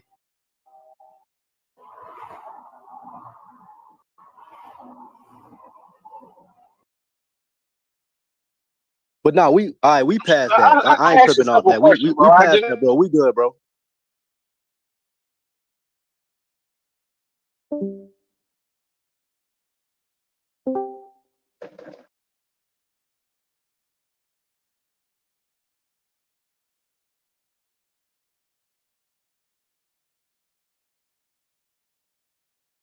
I'll say it again, yo. My bad for calling you a BNA. Can we please get back to meritocracy? I'm saying please. I'm asking the brother Yeah, a okay, no, question. bro. All right. So when we talk about meritocracy, the reason why I brought that up is because again, I'm asking you, right? Is there white supremacy talking points for a black? Hold on. Is there white supremacy talking point for a black person to give, a inward critique and acknowledge, the strengths and weaknesses and how we need to progress? Is that white supremacy talking points?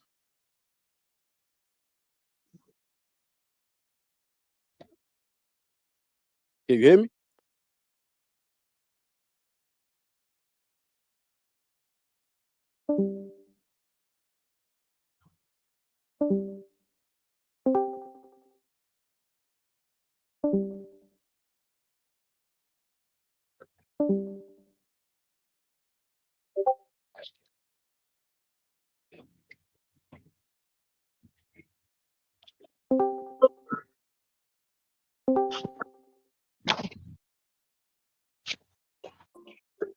Yeah, Discord must be What doing that happened? bullshit again.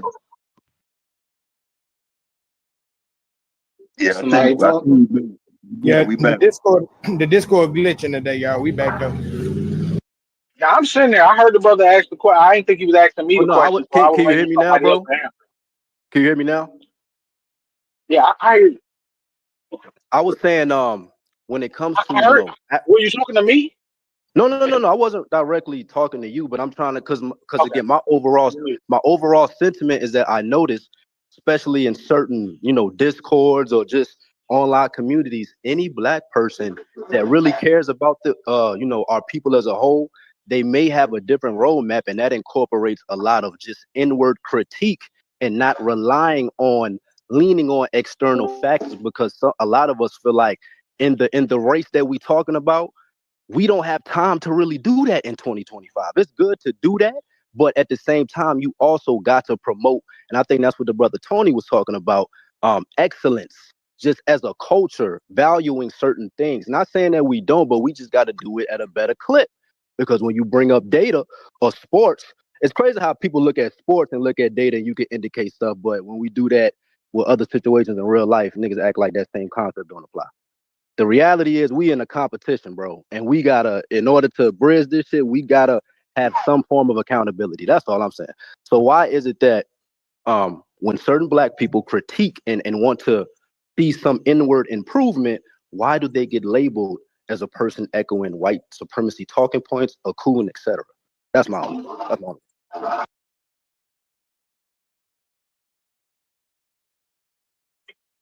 Oh no, we can't do that. We gotta stick to meritocracy. We can't. I can't address your question. I think that's what he was talking about. Meritocracy, just dealing with excellence. That like meritocracy can be broken down in different forms. That's why I say like don't get focused on the word, but actually see what it's trying to describe, and it's ultimately trying to describe valuing excellence or just something being done at a high level and rewarding that.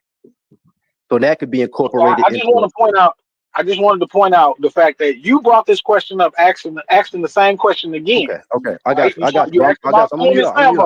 My bad, so bro. if I respond to it and respond to that question, then I don't want Logic to jump in and be like, no, we only supposed to be talking about meritocracy. All right, man. Come on, y'all. We gonna have this conversation tonight. God damn. Somebody else can respond if you want to. I just wanted to make sure that we stuck to it. I want to make sure we stuck to what Logic was saying. We gotta see that. I didn't mean to get everybody all emotional. You know what I'm saying? I apologize. Oh my God.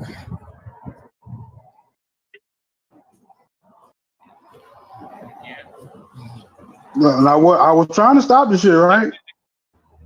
God damn. What happened? I think they're good now. It doesn't calm down. Okay. But we don't need to veer it back up. We don't need to throw any subtle shots. We don't need to be no condescending. Let's just have the conversation like grown man.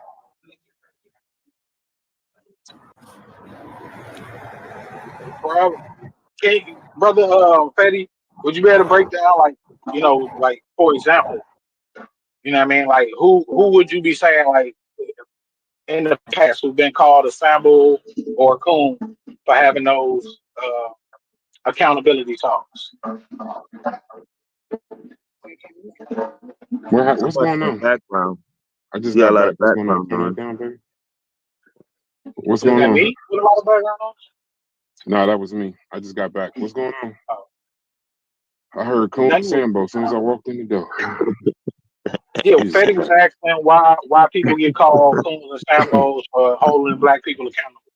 So I was asking for an example of like who might he be talking about. Would you say like Candace Owens gets called a coon?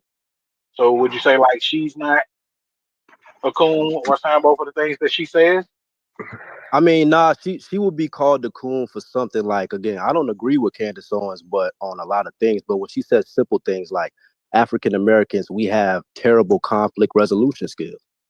You know what I mean? Am I supposed to say, hey, she's 100% wrong? Or am I supposed to apply what I saw in my real life and things I need to improve on as well and things I see? And a lot of the conversations y'all see, even though it's not absolute, is she 100% wrong? Yes. No. Okay. Yes. She's not. She's Okay. not. She's not. No, she is. I'm sorry. Go ahead. When you couch conflict resolution skills as anything racial, and you try to make it inherently racial, human beings have conflict resolution issues.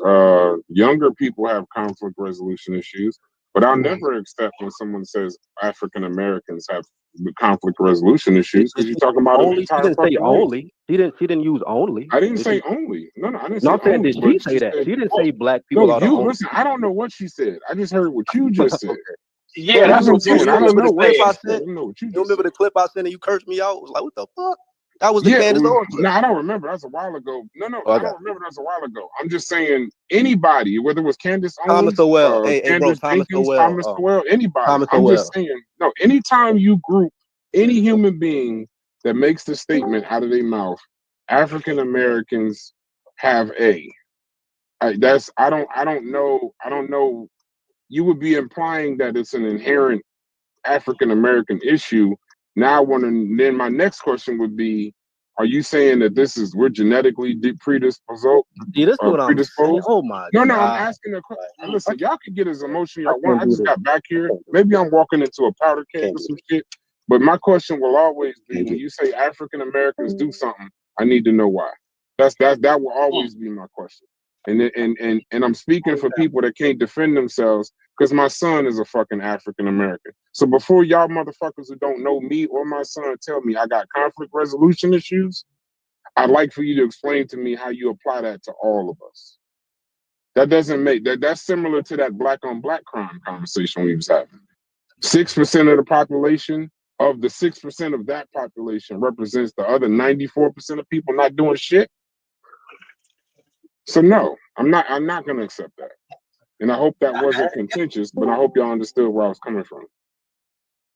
That was a great point. You said it better than I would have. Let me mute. Hey, Brad, when we The clearing up question I was argument, saying when man. anybody Hey, talks listen, about I'm not culture, ducking you, but I'm still in the road, Haskell. I'm Oh, not you on the ducking you. road? We could do it today. No, I could send you a picture. I'm literally on the road. As soon as I get in the crib, I was gonna do something else, but we'll cut this live and then start the Garvey live. As soon as I get in the crib, but I'm still on the road right now. Hit the horn so this nigga believe me because you think I'm ducking him. Hit that horn right Nah, there. I don't think you Let ducking. me I get in was a just second. playing. Yeah, you hear I that was just horn, baby? playing, man. I'm just letting you know. No, because he said I was ducking him, but I got a reputation to uphold. I ain't ducking shit. I want all the smoke. But and this motherfucker in front of us about to cuss us out. But anyway, no, I just no, don't. I know okay, y'all Brad. don't like Okay, to let's have those scratch that. Let's scratch conversations. I'm that. just kidding. Let's talk about Thomas Sowell and the fact that he addresses culture and the fact that we can correct things and how that trickles down to education and things of that nature. Anybody who again critiques on a accountability level, it's automatically assumed that they're not taking into account external factors. It's like it's an automatic. Oh, you say that means you don't take this into account. Well, why can't you think about both factors at the same time? Want to have accountability and also acknowledge the systematic barriers and shit that y'all talk about every single day. My Thomas question. Sowell don't do that. My question. Hold on. That My ain't what question. Thomas Sowell does. Yeah, Go ahead, I'm sorry. but when we talk about culture, we had the culture conversation earlier. I think culture is more of a reflection of what's going on in the black community versus a cause. I don't prescribe to culture being a cause. Because Fetty, I could be wrong and I could be saying the words wrong, but I think it's very dangerous to say that black people as a culture are murderous, don't have good conflict resolution. I think it's a reflection of what's going on versus the cause for what's going on. Hip hop music and language and things like that, they're talking about what's going on, but I've read W.B. Du Bois and Booker T, and they both said basically the most intelligent of our people will have the ability to address the strengths and weaknesses. I agree. I can show you hella quotes. So again, if they was preaching that rhetoric in 2020, say the rest of W.B. Du Bois. Say the rest. Because W.E.B. Du Bois later on in his life realized that it isn't that way. He backed away from the talent. Hold on, let me finish my sentence. Okay. I know what you said is true, but I'm telling you, when he had further reflection and he lived a little, trying to just push the talented 10th without Booker T. Washington's labor focus, he backed away from that shit, got so frustrated, left the United States and moved to fucking with Nkrumah. You can't use that to undermine again his overall talking point, bro. You can't do that, bro. You can't say that he went. You cannot say if he got older, he went away with all. Come on, bro. No, He well, didn't. hold Like on. he He didn't. He did didn't. back away He from didn't. talented 10th No, later in his life. Am I I'm tripping? saying no, no, no, no. no. Trying to get He what no. I'm saying. He stepped away. That, but Go that ahead. y'all confusing WB Du Bois, number one.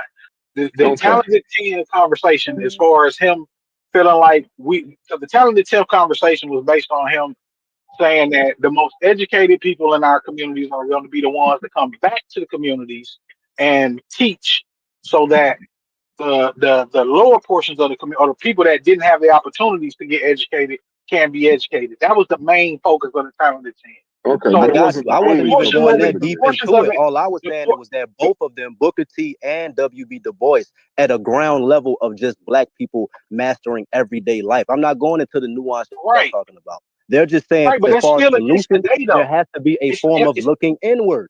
Both of them Okay, you're said that. right, Freddie and C but Dot. that's Freddie not. and C Dot. 1 second. Freddie and C Dot. Give me a second. Just give me 1 second. The quote is this: the Negro race, like all races, this is in 1903 of the Negro problem. The Negro race, like all races, is going to be saved by its exceptional men. It says in his shift was in the 1930s to the 1940s. This is during the Great Depression, and after he began to embrace Pan Africanism a little bit more, he focused less on a talented elite, more on mass organization of black workers, farmers, and everyday people. He quoted in 1933, "The talented 10th are today submerged largely because of the economic stress of the world. They cannot be leaders because they themselves are being hard pressed." Let me finish. I'm about to land my plane. In 1948, he rejected it. He criticized his own idea. "My own panacea of earlier days, the so-called talented 10th, proved to be inadequate. By the 1950s, Du Bois was aligning with labor movements, socialism, and Pan-African struggles far from the talented 10th idea." Now, somebody tell me where the words that he said was wrong, not how I was wrong.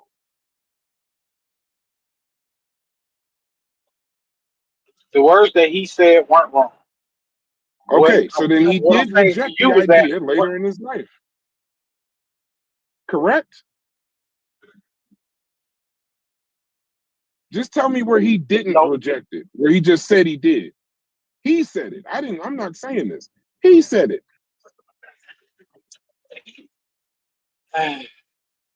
it is. I wish I had it in front of me. Um, it's a lot of nuance to all of that. To his conversation about the talented team and what actually he was bringing forth with the idea in the first place. So I wish I had it in front of me. Well, Really, history. because I would I actually just keep read going you, into but the if you quote. History, can't, can you hear me? I listened to your quote. And give me 1 second, brother Reggie. I listened to your quote when you find it, but I'm saying deal with what these are from his mouth. So deal with the words from his mouth I just read to you. Tell me where I'm not he gonna. didn't I'm reject not. it later. I'm not gonna. I can't give you a rebuttal to it without having his words in front of me. So I don't want to give an improper rebuttal to what you're saying. But I know that what you're saying Okay. is a little bit off. So that's why I want to give the proper I was rebuttal referring, hey brother, and I not was just referring His to the word, saying his something off words the Philadelphia top of my Negro. again. head.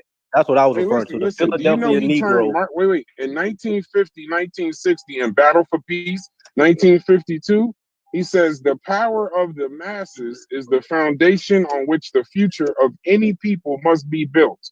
This is he turned to Marxism. He also You're said men correct. have the right to Go demand, ahead, brother men Reggie. have I the ain't trying right to to cut you off. demand that the I'm about to members walk of him a to this civilized restaurant. community be civilized. That's what I'm When did saying. he say it? He turned to You When did can't he say socialism. it? undermine, you cannot When undermine all of did he those say quotes it? that, all right, bro. He Okay, can say I it. speak now? Did he say what you just read? Go ahead, Reggie. When did he I say was it? Because the referring to dates the are important, Philadelphia. Freddie. All right, go ahead, Okay. go ahead, go ahead. All Go right. ahead, brother Reggie. So history has proven uh, Du Bois incorrect. Du Bois was always in search of and analyzing movements and ideas and systems. He was in search of one. So these are his analysis, more so his personal analysis on what he thinks. But history has proven that organizations, right, um, organizations, if done right, control the masses. That's what history has proven over and over again. So when we were talking about this whole thing of meritocracy, right? I was listening, and even though I heard the definition, I'm gonna say what the definition is.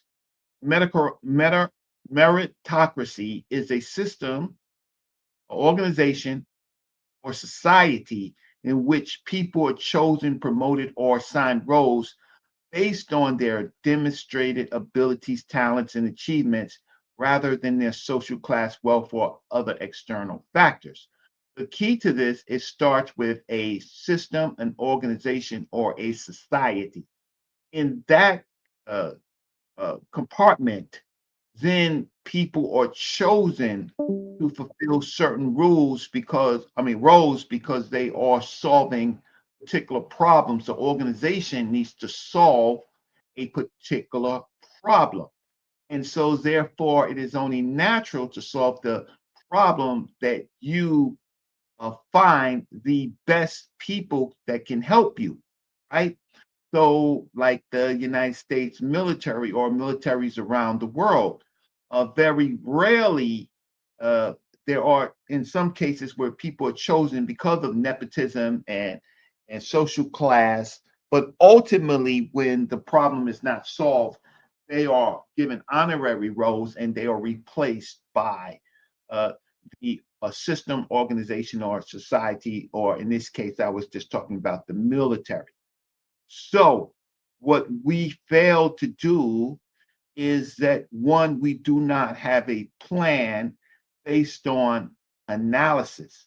History has proven Du Bois uh, great in his thinking, but ultimately organizations like Sigma Pi Phi, right, that was the next stage of the Talented 10, has been most successful uh, for their organization management of people.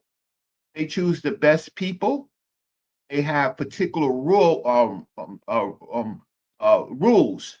You cannot be a member unless you have at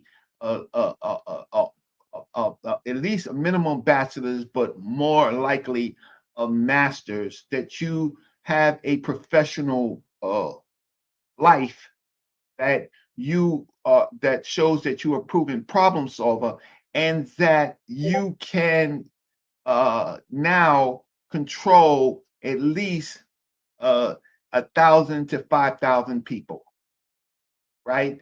And so you recruit over and over and over and over these type of people. And so when the organization has some type of strategy, it trickles down to the masses where these people control in every aspect of Black life, right?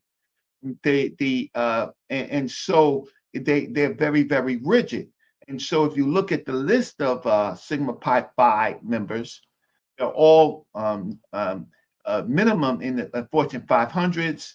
They're lawyers, they're judges, they're corporate leaders, they're governmental leaders, right?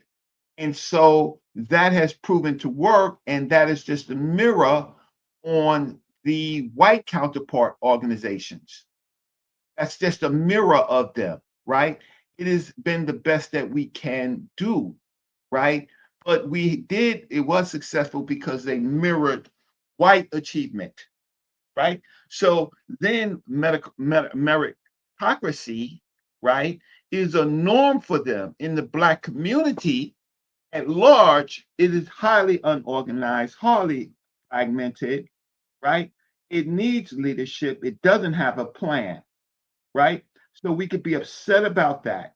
Now, all the name calling, like the Uncle Toms, okay, all of that stuff is in social media, and social media, you're partly safe, but if it was anywhere else, someone would hit them with a defamation suit and take their car, their livelihood.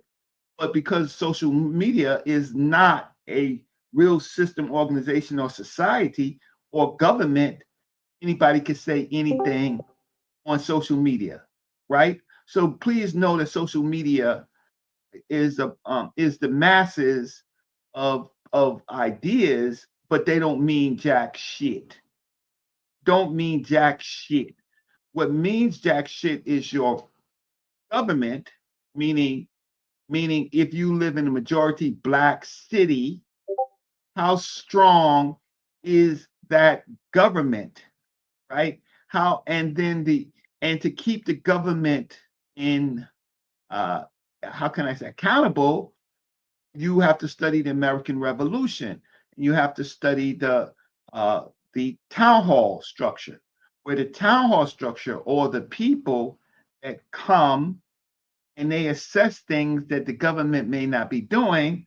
And then in the town hall meetings, right, they address those problems and they also set up a process that particular elected officials won't be elected again to office.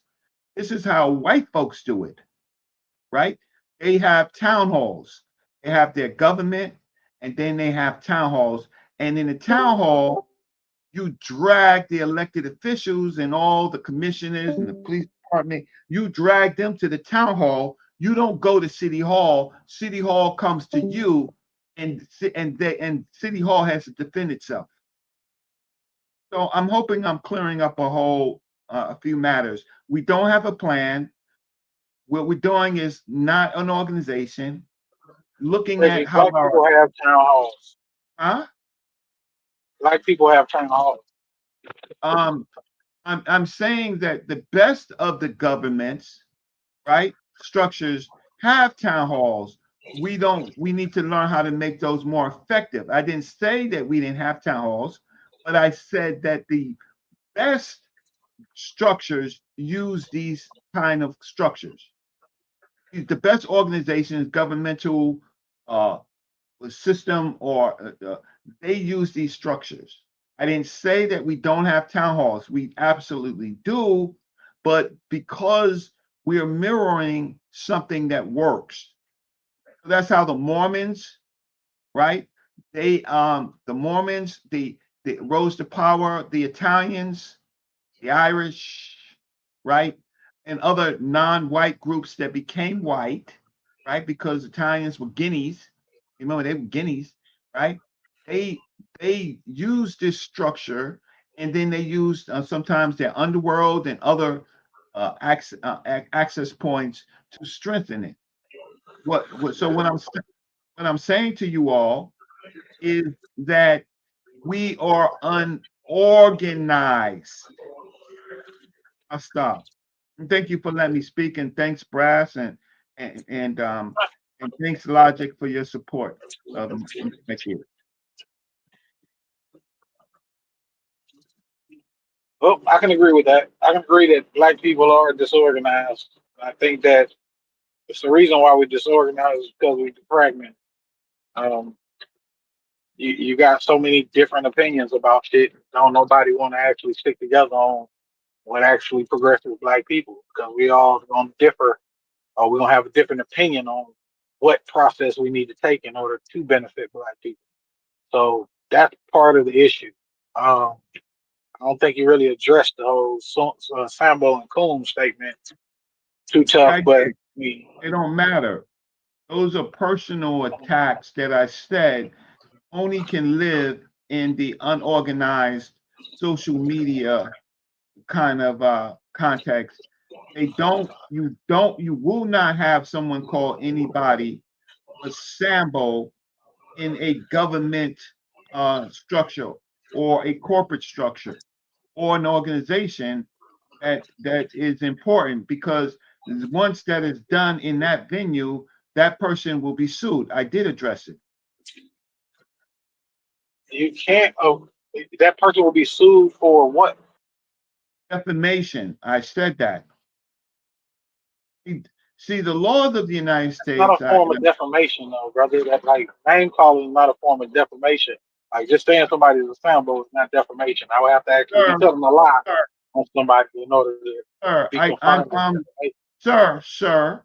Okay, so the difference between me is that 3 days.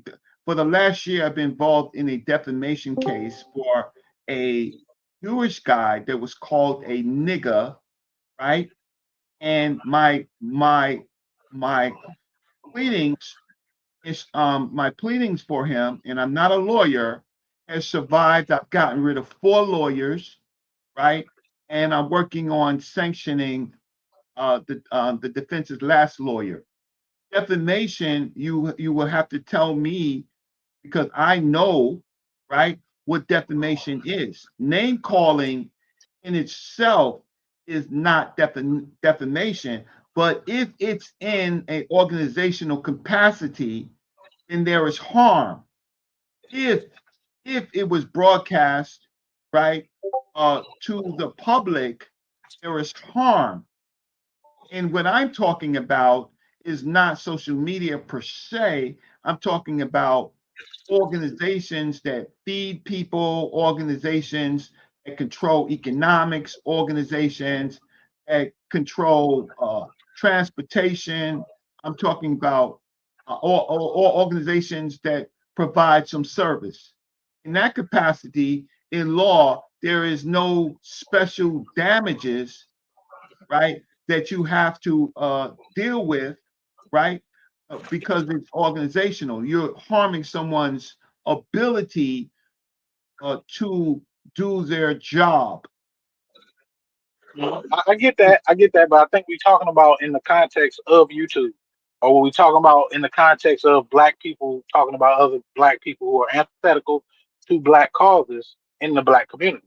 So that's Well, what that we more so talking about, not necessarily talking about a corporation or anything like that. Because I understand what you're saying as far as a corporation making a racial slur or anything like that. Yes, they can be held liable for defamation.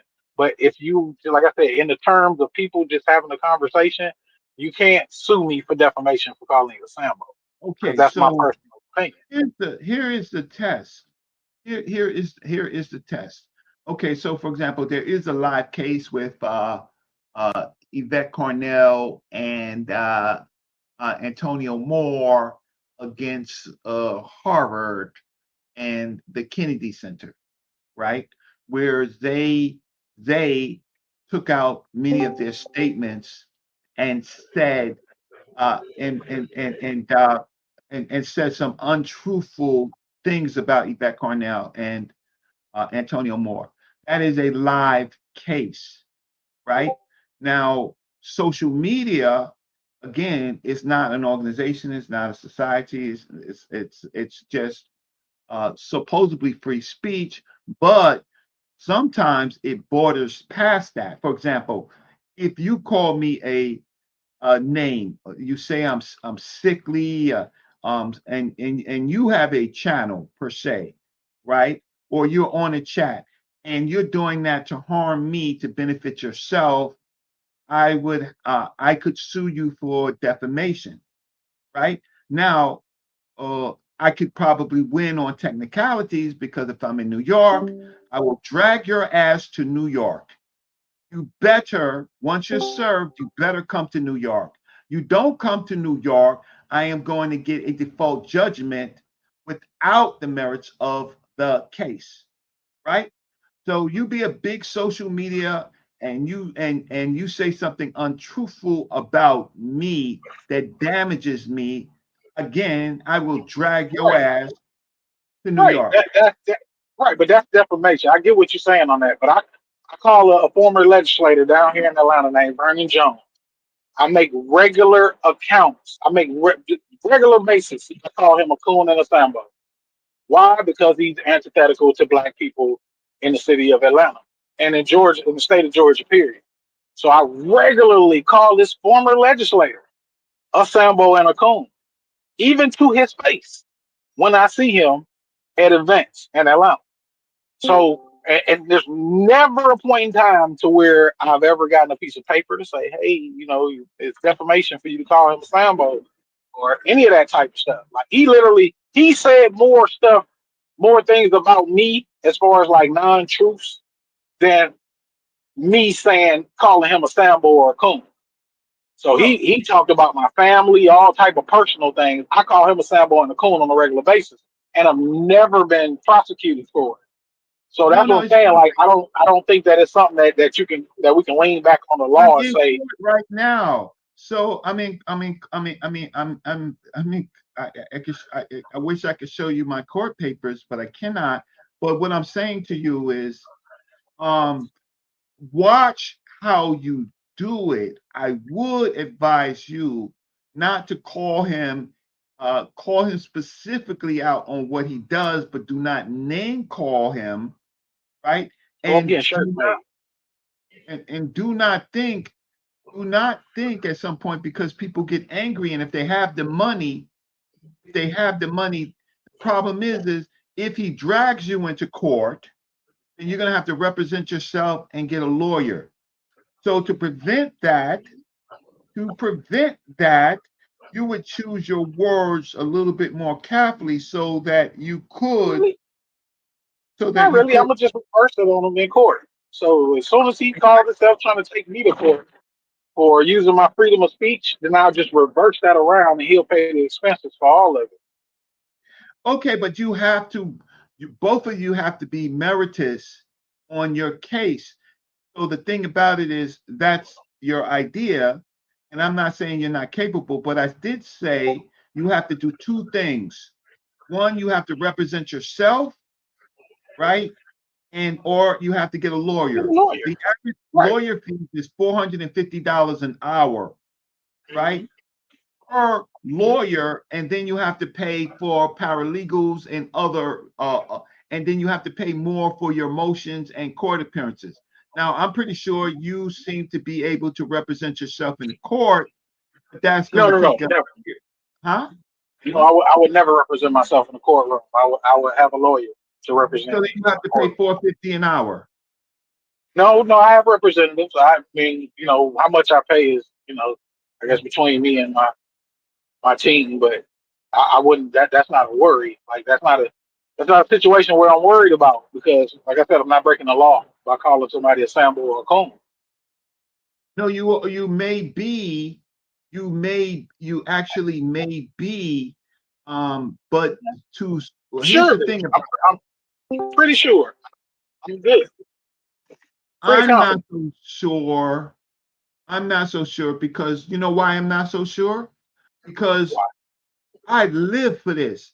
I'm waiting for one of these stupid YouTubers, right, to come out there and say something to me personally that's not true, so I can show you all what the idea of pretty sureness is, right? Mm-hmm. But that's what I'm saying. But you would have to then point out what's not true. So, like, I'm not saying for you in particular, but when I call Vernon Jones a Sambo and a coon, it's because of the fact that he has been antithetical to black progression for black people in this state. Okay, so now So it's not without cause and it's not without reason. So it's not, and it's also not a lie about it. I'm not making up something. I'm not saying he has he got a disease or his wife, you know, he cheating on his wife. Nothing I made up. I'm calling him something based on his actions towards black people. What I'm saying is language in court is really important. An open-ended word like a coon, what is the definition? It's a derogatory statement. So the first issue is the statement itself derogatory? Second, could you have said the same thing another way that helps your issue? Right. But have you ever heard of somebody getting sued because they call somebody a bitch? I have well, see, a bit okay, so now remember, there are things like it's all in the court pleadings, right? So what I'm just trying to say is that you can accomplish your goals, right, by sometimes using better language. Right. You're right. You're very right about that. But because of the First Amendment, I can say what I want. I don't have to use a different language. All I have to do is not, like you said, intentionally lie about a person, because that would be defamation. But if I want to insult an individual, that is perfectly within my right and within the First Amendment. I can Yes. assault.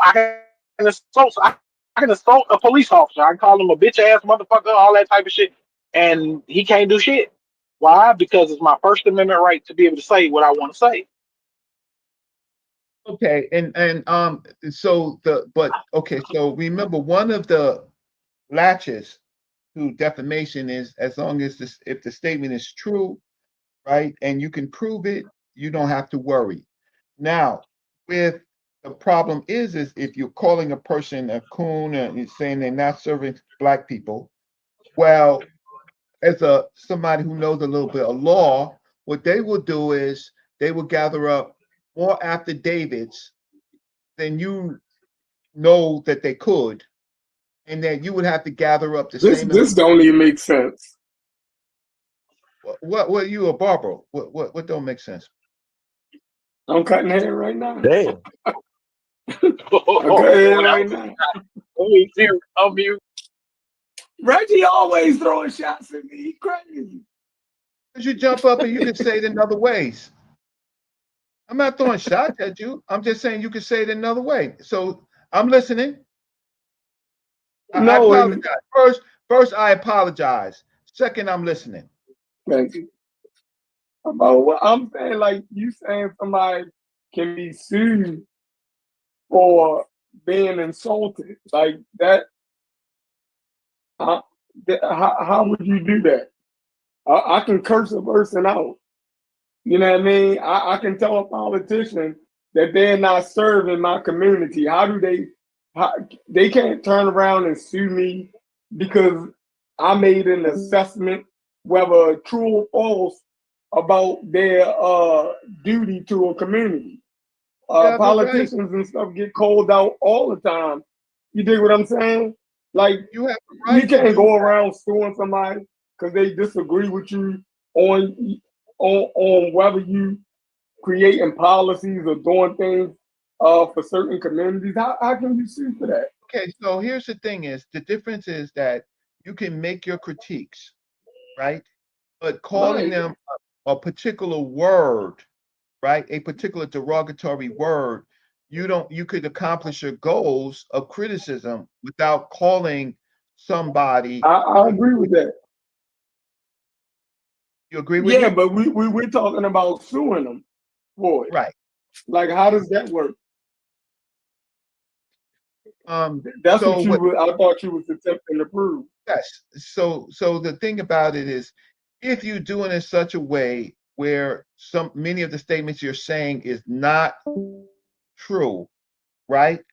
Or they have a dispute in your material facts, then a judge or jury will assess the material facts based on what your perception is. So but you can accomplish your goals without calling people open-ended.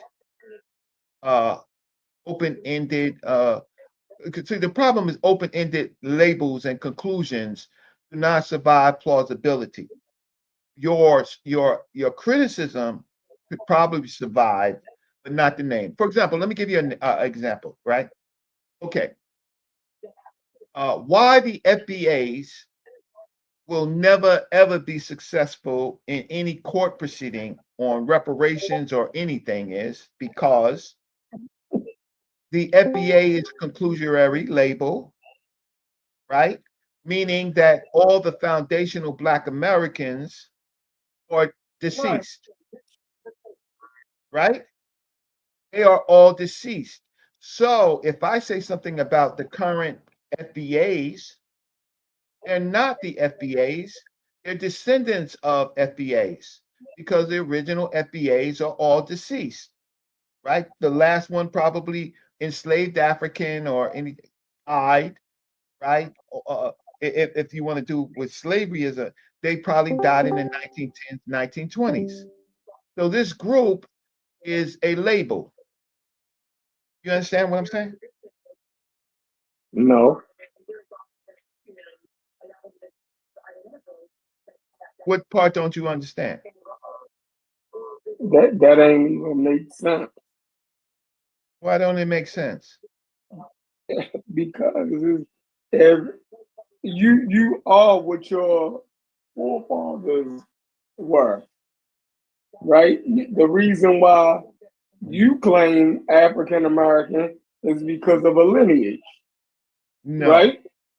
no. Yes, It's not because of a yes. limit. It's my No, current I'm status. not doing it. It's my I'm not current doing status. like the reason. No, It's two my things current can be true. status. I am a living African American.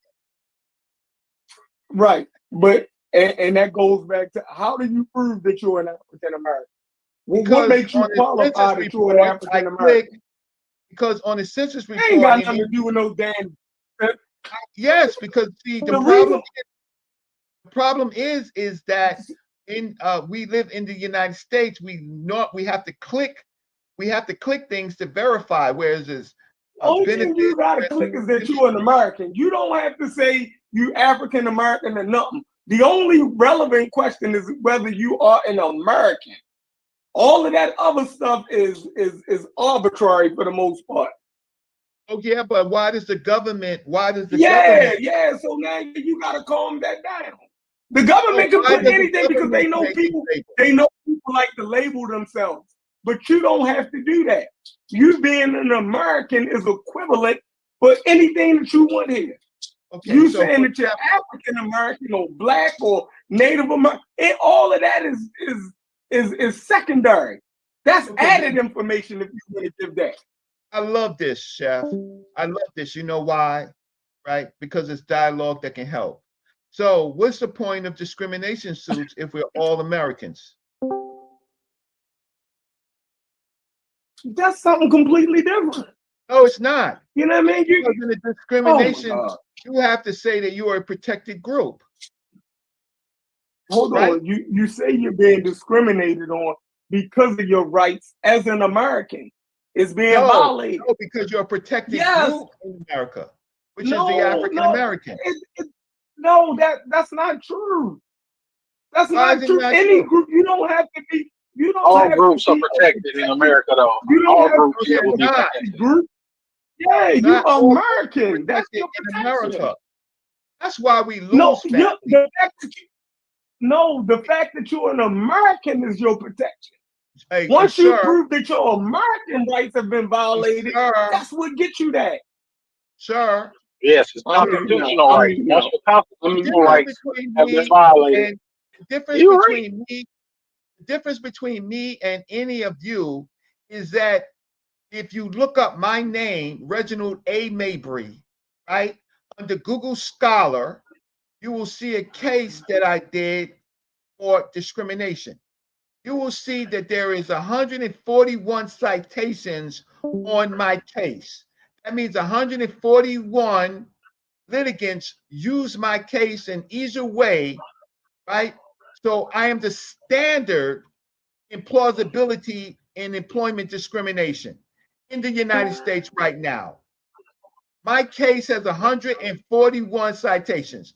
I am not listening to you because I know law because I went through the process.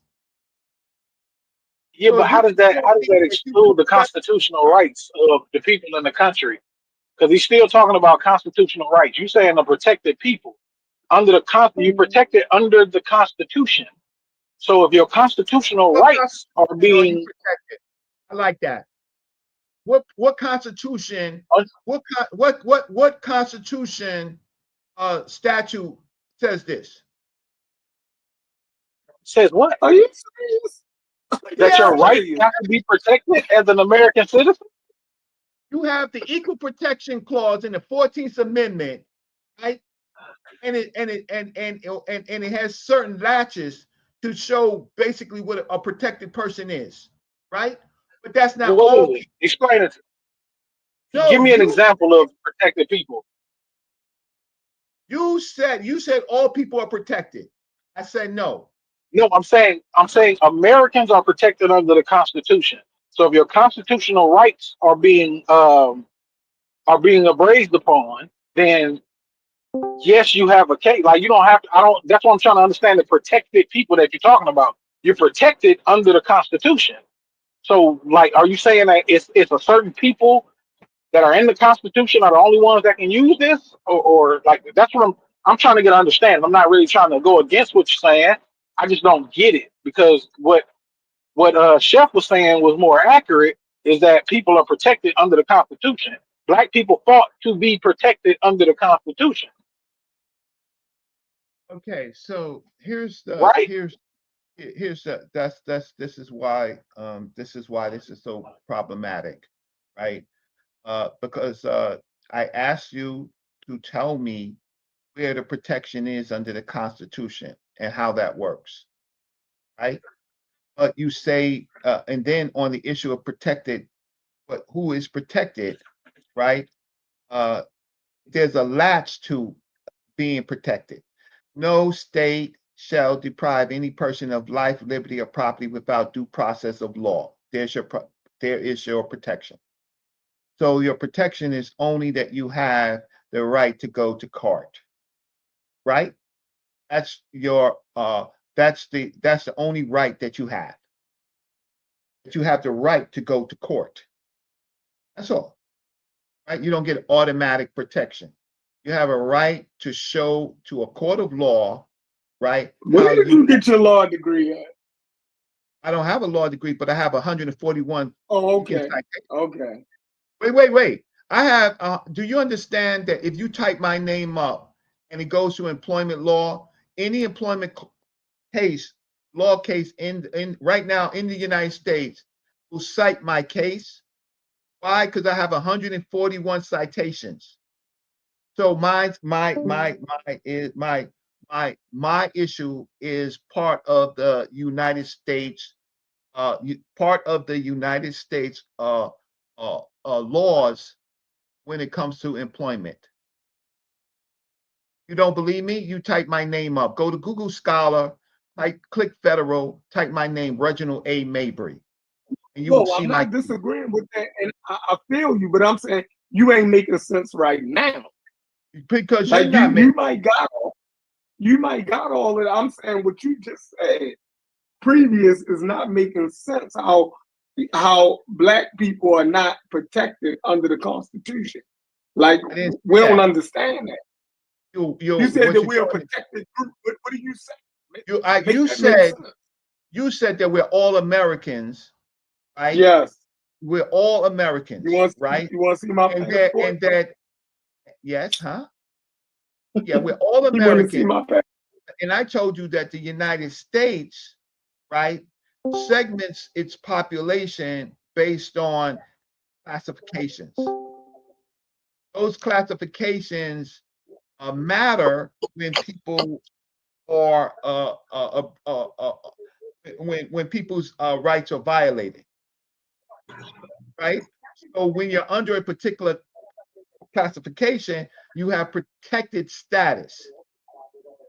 You have protected status. And show me where African Americans got protected status other than their American rights. Make that. I've never seen that in practice. Okay, so let me just look it up. Okay, so under Federal Executive Order 11246 as amended, protected minority groups are defined as African Americans, Asians, Americans, Hispanic Americans, and Native Americans, right? All women are designated a protected group. Okay, so under Federal Executive Order 11246 as amended, protected minority groups are defined as African Americans, Asian Americans, Hispanic Americans, and Native Americans. Okay, so I said it. What's your point now? Right. So now you have to explain what does that mean? So first, my first for was to tell you that it existed. Now, okay, you want me to explain what does that because mean? now we got to mean what you now we got to mean what you was implying. You know what I mean? That it means that about our constitutional rights is what I said protects us. So does that clause that you just read under the protected status, is that ensuring that our constitutional rights will be upheld. In law, what it is it gives you a cause of action to plead that you are a protected minority group and that you have been disenfranchised by some corporation or some government or something like that. So in your pleadings, you would say that I am of the protected minority group, and then if you complained about any discrimination, that gives you protected status, sir. So now I just explained it.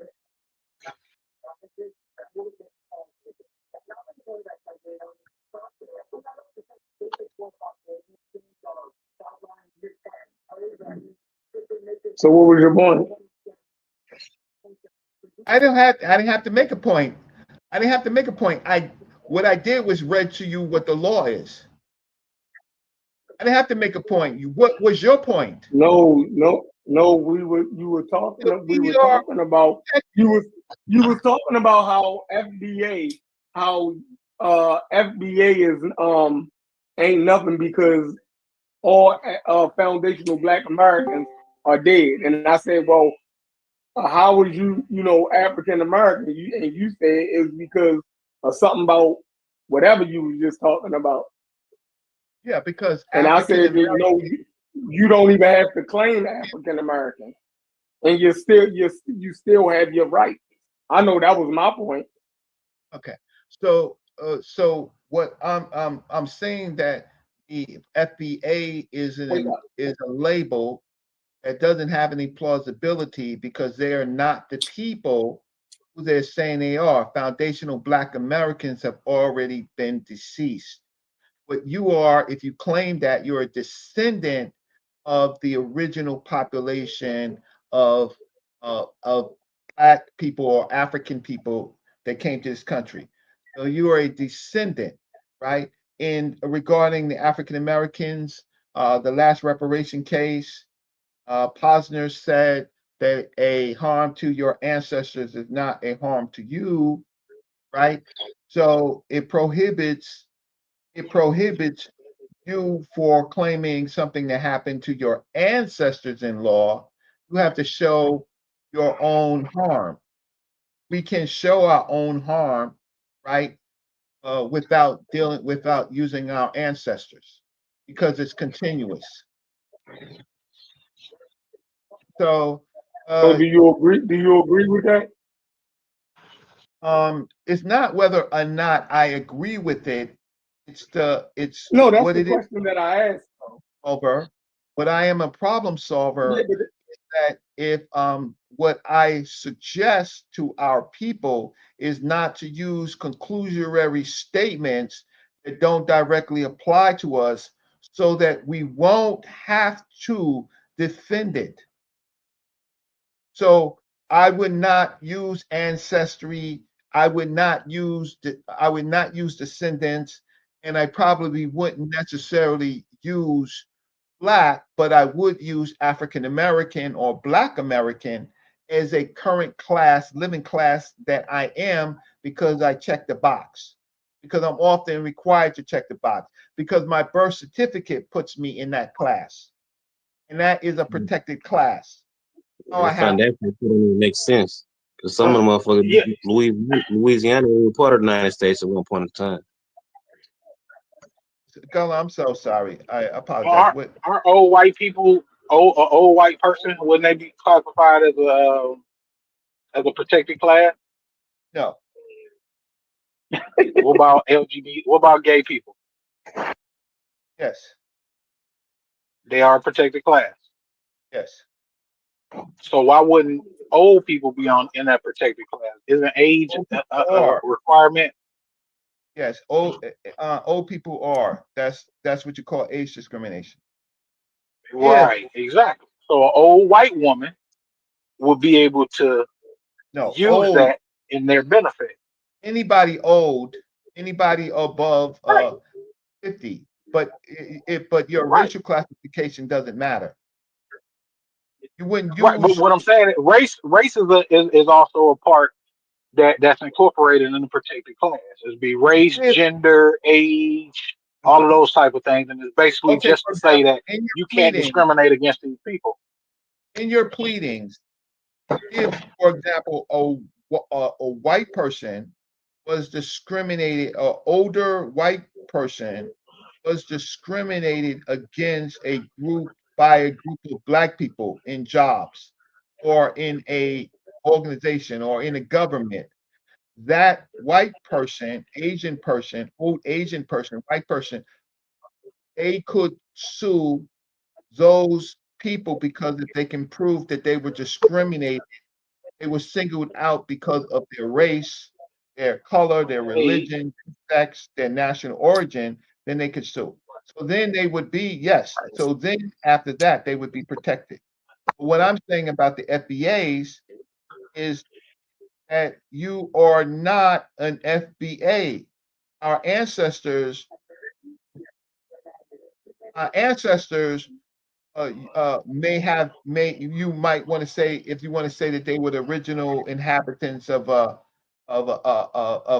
Americas with the colonists, that's fine, but you're not that. You're an imposter. You're an FBA. You're a goddamn imposter. You're a body snatcher. You're not those people. What you are is who you are in your current situation, a descendant. Otherwise, you're a body snatcher. You're not African American. Well, I get what you're saying. I think because I think you're trying to make a distinction between foundational Black American and descendants of Black Americans, or descendants of African Americans, or whatever. So I get what I get what you're saying, but I think like when we talk about protected, I think when people hear the words protected class, that like we should be a little bit more direct, because like what are we protected against? You know what I'm saying? Right. And the thing that we protected against would be discrimination, right? Right. So you're absolutely right. So that's why I said in your pleadings, you would specify in your complaint, right? What actually happened. So then you would search for, hopefully, you will find yourself in a protected class because of your ethnicity and someone discriminated against you for your ethnicity. Now, when it comes to what we were originally talking about was defamation, right? If a person calls you a coon, right? Okay. On the first instance, it may be hyperbole. It may be hyperbole. Okay. However, if I, as a litigant, can say that you harmed me because of that, you're going to have to prove that I'm a coon. That's only my suggestion. No, that's not how it goes. How Okay, you saying somebody that's a just a fool? suggestion. I was about to say, but that's not how the law goes, man. Like I I'm said, you telling don't like I don't have to prove that you're a coon in order for it to be like you can't claim defamation based on somebody's name calling. You have to be able to prove the harm that you took from being called a Sambo or a coon, and you won't be able to do that based on just it being an insult. So that's why I say I don't get where you trying to bring the whole law into calling somebody like you're not. It's nobody can find you for defamation for saying calling somebody else a Sambo or a coon. That's just not true. That's my only point. And you say it's not true because you just, well, help me No, out with the because law. it okay. Well, if you can show me, Now you're sounding like no you're problem. No. Hebrew, the Christians, or you're telling me your belief, but you're not telling me. I'm not telling you to believe. Well, I'm not telling you a belief. I'm telling you it's something that I've never seen before in my life. I've never seen anyone get found guilty or be able to be prosecuted based on someone calling you a Sambo or a coon. If you have examples of that, I'll take those examples, no problem. I'm just telling you I've never seen it. I'm not calling you a liar or anything like that, but if you have the proof, let me see it. Wait. For example, I just want to ask you. So this is your personal belief. This is your personal belief. Do you look at law cases regularly? Not regularly, no. So did you ever look for this particular matter on derogatory statements? Sure. I mean, I've seen some cases about derogatory statements that actually got people cases, but typically, or defamation suits. But typically, the only way that those people won those suits is based on the information that came behind those statements. So it wasn't just the fact that they called somebody a bitch, but they said you a bitch ass, or you a bitch that you know what I mean that got AIDS, Yeah, so you're or answering you a my question. bitch that got this, that, or the third. So So you it actually was never based on. I'm okay. sorry. I hate. Yeah, so you're actually agreeing with me because see the first prong, right, is that the statement is untrue. The second prong is whether it caused harm. Now, if you do this to a person publicly and it embarrasses the person, you're creating harm, right? Because Not it was not not not not in most cases. But and An isn't insult being a to Sambo, somebody is that, publicly is not a. and that can also just be your opinion, right? So that's like if you insult somebody and you call someone ugly, that's your opinion. You're entitled to your opinion. Now, if you are in a place of employment and then you call your boss calls you a Sambo, now that's a different thing because that's considered a racial slur. But if you're just on the street talking to somebody, you can have your opinion. You can call them a Sambo, you can call them a motherfucker, you can call them whatever you like, right? Because that's an opinion. I think, are I we don't getting dis- stuff confused with defamation and what is a person's opinion? Because defamation has to be a claim about someone, okay. right? I agree, but I put in another I put Damn, in another Discord. part. Discord is tripping. Be sincere. I put in another part of it. Now it's not just the name, whether it's true or untrue. It's in the circumstances. Do you agree with that? So if it is in fact in a public forum that is taped, right? And yes, you may be exhibiting your opinion, but if your opinion changes the balance and causes this person to be shamed, right? Causes other type of harm, emotional harm, right? Then it depends. You And agree with that? you're talking about outside of the workplace, because I can see where you're coming from if you're talking about work, right? If you're talking about the workplace setting, but just everyday communication with your friends or with, whoever. That's like if you call someone a hoe, I'm not talking you about know. that. What I'm talking about is if you're doing it in a public place, right? Yeah. In Yeah. a So public if you calling someone, let's just say, for example, if someone is on YouTube and they say they don't like so and so YouTube personality because they a hoe. Are you saying that that's a problem and it's outside of the bounds of their opinion? it's the circumstances. So let me see if I can share my let me share my screen, for example, if I can. So I don't share my screen.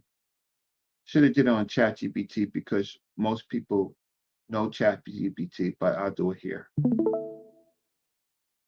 So um, I guess somebody has to. We pause this preview to. Can you see? Can you see what I put up?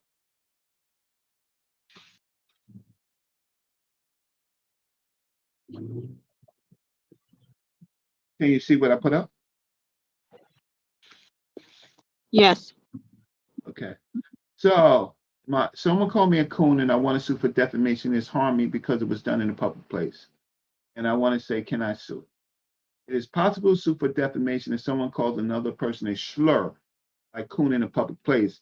But success depends on several legal factors, particularly under New York. Calling someone a coon is an extremely offensive racial slur with a long demeaning history. But whether it rises to action depends on the context. It depends on the context. the nature of the statement, and how New York courts have treated similar cases, right? To prevail in this defamation suit, it has to be a false statement about an individual. Calling someone a coon is already problematic because it's derogatory. It was communicated to a third party, meaning it was in a tape session so people can watch it over and over again and make clips about it. The speaker was at least negligent in making this statement, right? Meaning that the other party has to show that they were not negligent, and the statement caused harm to the individual's reputation, unless it falls into defamation per se categories. So there are defamation per se categories, right? Which are statements accusing someone of a serious crime, statements harming a person's profession, imputing a loathsome disease, imputing unchastity on a woman.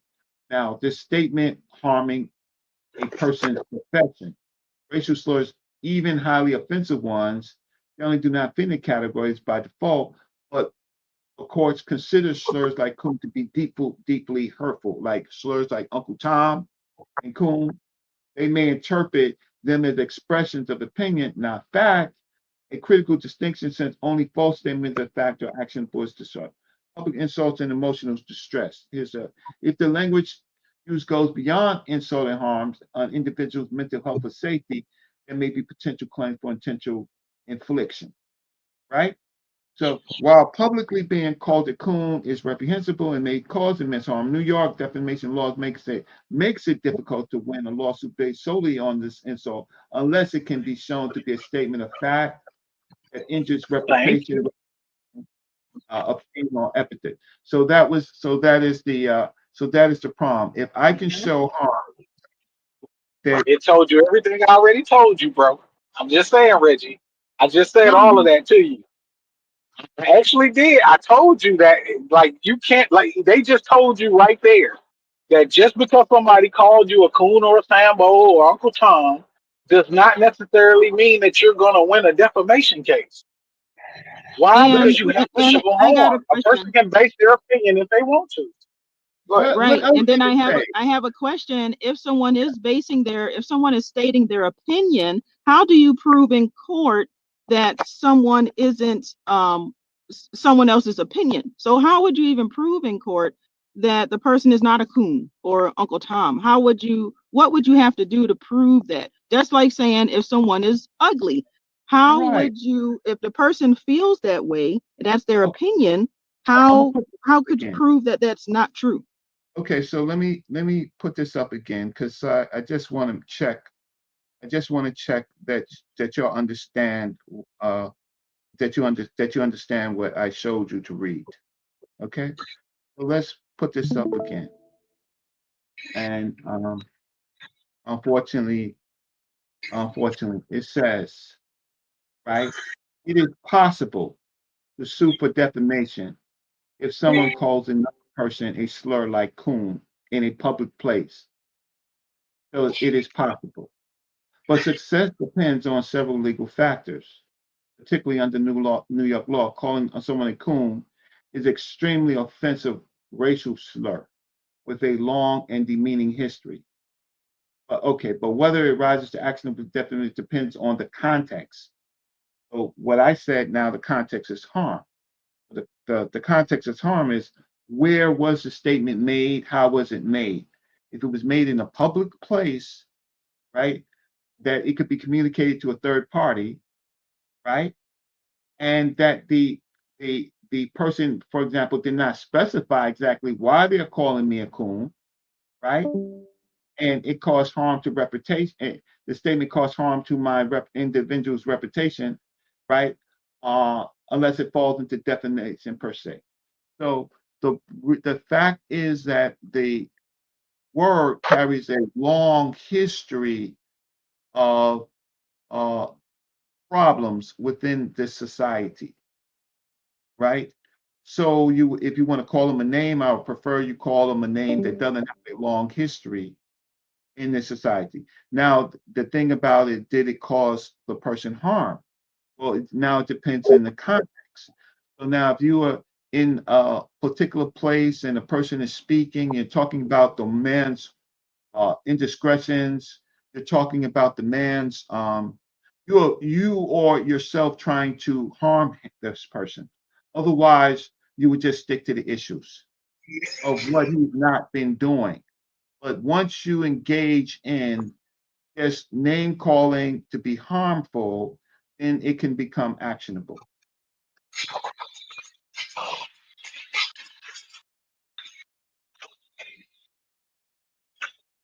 So the issue is whether or not now, after the person pleads this, right? Pleads, makes a complaint about it, right?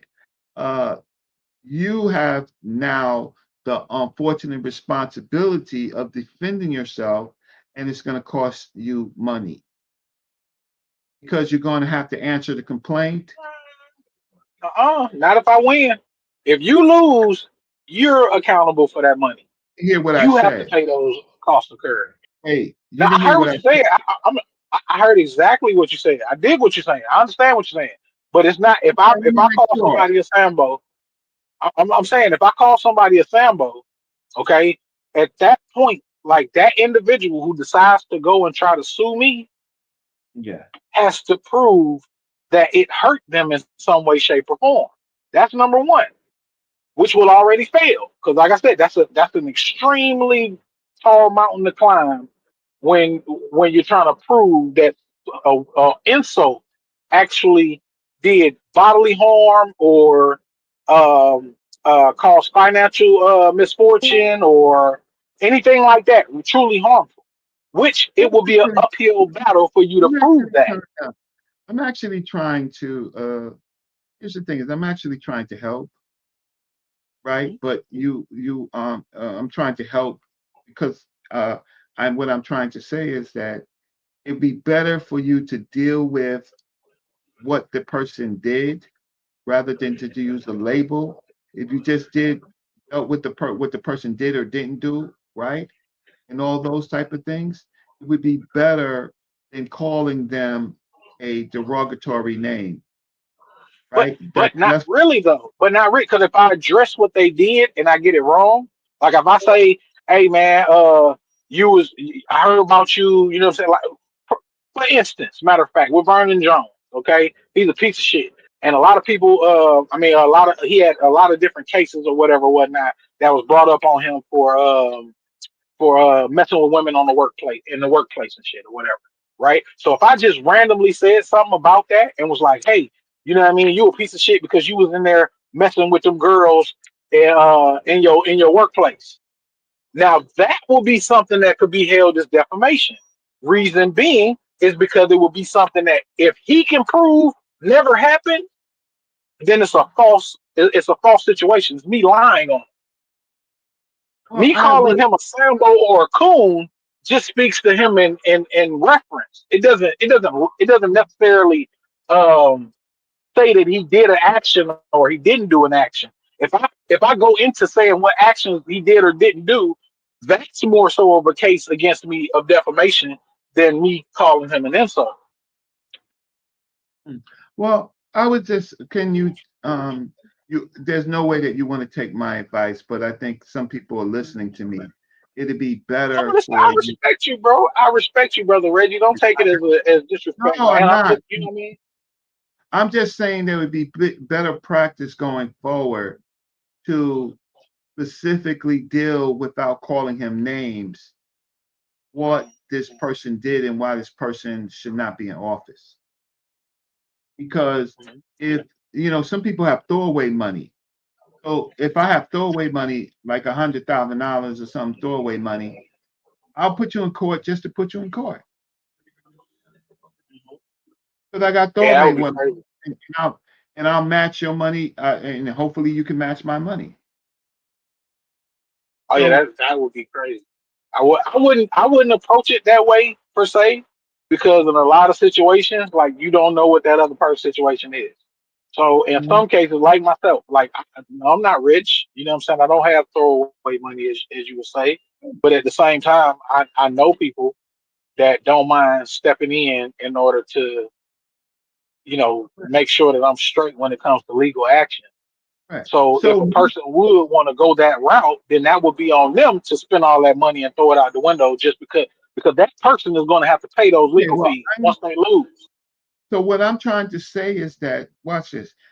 There's hundreds of thousands of cases where Black people have been disenfranchised in America, and for the most part, we have lost most of those cases. Why? Because our adversaries, right, have more money to spend. Right, the first thing that they're going to do is get a lawyer. They're going to get a great lawyer, and then it's going to go into litigation. Lots of times in litigation, what happens is the merit of the case goes away and people win on technicalities. So the underlying issue goes away. But but many people could just beat you on technicalities. So it doesn't have to be evidentiary. It could be in a sense that your pleadings are not plausible. So a lot of cases that our people have went through with in the system, we have lost to not the underlying issues of discrimination or theft of house or mortgage fraud or any of those things. We lost based on we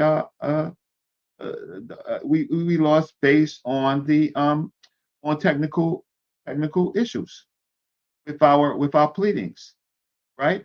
How can I say in for example in things like early dismissal phase or depending on the jurisdiction or summary judgment, right?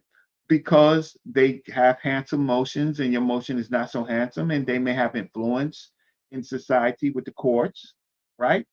So and so the group of people who have put this person in that you're calling a name, obviously he's an elected official, so he has a constituency that's already spent money to get him in there to do what they want him to do. So most likely, and those probably people probably have some influence with the courts, the clerks, and things like that, right? And I'm just trying to say is you could be dead right in calling him what you think you're going to call him, but be very careful about the American system of law. We've lost almost all of our cases, and we lost pitifully the last reparations case. We lost pitifully for all the technicality. It was thrown out because the plaintiff she couldn't attach herself to the victims of the banks that financed our ancestors. She didn't plead any of her particular ancestors that were caught up in this. She did what you call just a general ancestry. These are my people, and the judge threw that out. In your particular case, what I'm just trying to say is, if you're doing it privately, he's walking down the street and you call him a name, that's fine. You'll probably get away with that. That's your opinion. But if you go up inside a public place where there's a hearing and stuff like that, people could say that you disturbed the hearing, or you disturbed and so I'm saying that listen, we're just talking general about law. I see that you're strong on you being permissible on this, but I would say use better language. I would say use better language, more concise language. Right? That's all I'm saying. And I appreciate that input, but I'm gonna keep calling them. I'm gonna keep calling them Sambos and Coons. I'm sorry. I'm a mute now. Go ahead, brother. And guess what? You can't keep calling them Sambos and Coon without anything happening. You can draw a reference to Hustler Magazine versus Jerry Falwell. That's a case that reinforced freedom of speech. In that case, Hustler Magazine published an article indicating that at that time, one of the biggest televangelists in the world, Jerry Falwell, was a motherfucker. He called him a motherfucker, right? And he implied it. There's a movie based on it, People versus Larry Flynn. It's the same thing, but it's a Supreme Court case for First Amendment speech, Hustler Magazine versus Falwell. Go and read it up and you realize that if I call you a coon, you just have to live with it. You just have to live with it. Thank you to Hustler Magazine. Nothing you can do. The Supreme Court reinforced that. That's the case in law. But here's the thing. what I'm saying, Stu Peace, and thanks for bringing up the case. What's that? It went all the way up to the Supreme Court. Is that correct? Yes, it did. Correct? Okay. Yes, it did. So that case was, if you put a monetary value on that case, how much did that case cost? $1 million, $2 million? At that time, yeah, it's supposed to cost a lot of money. Yeah. Okay. So ultimately, what happens in law is that what happens is the case gets more expensive as it goes from place to place. So from district court to appellate court, right? And then doing all the things that you have to do to get it certified. So that means both parties at some point paid a whole lot of money. Is that correct?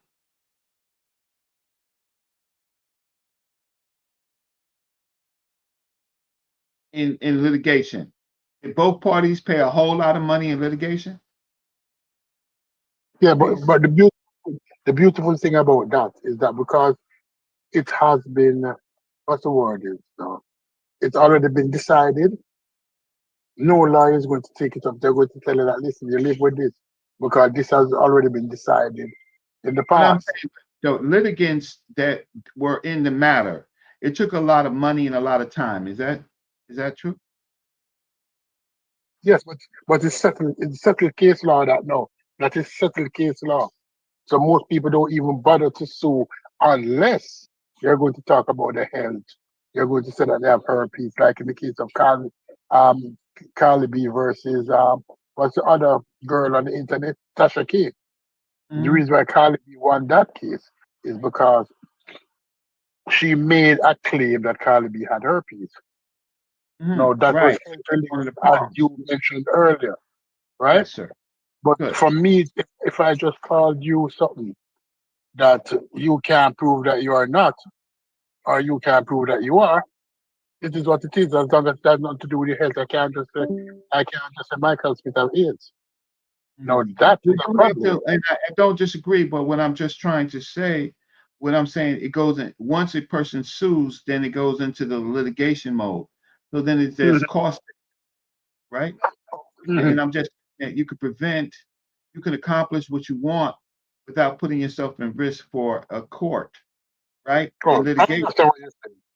Okay, that's I all. understand. Thank you. That's all I'm saying. So, well, this is a great show because we get a chance to talk about, and I've provided everything that everyone asked me about my point, whether you agree with me or not.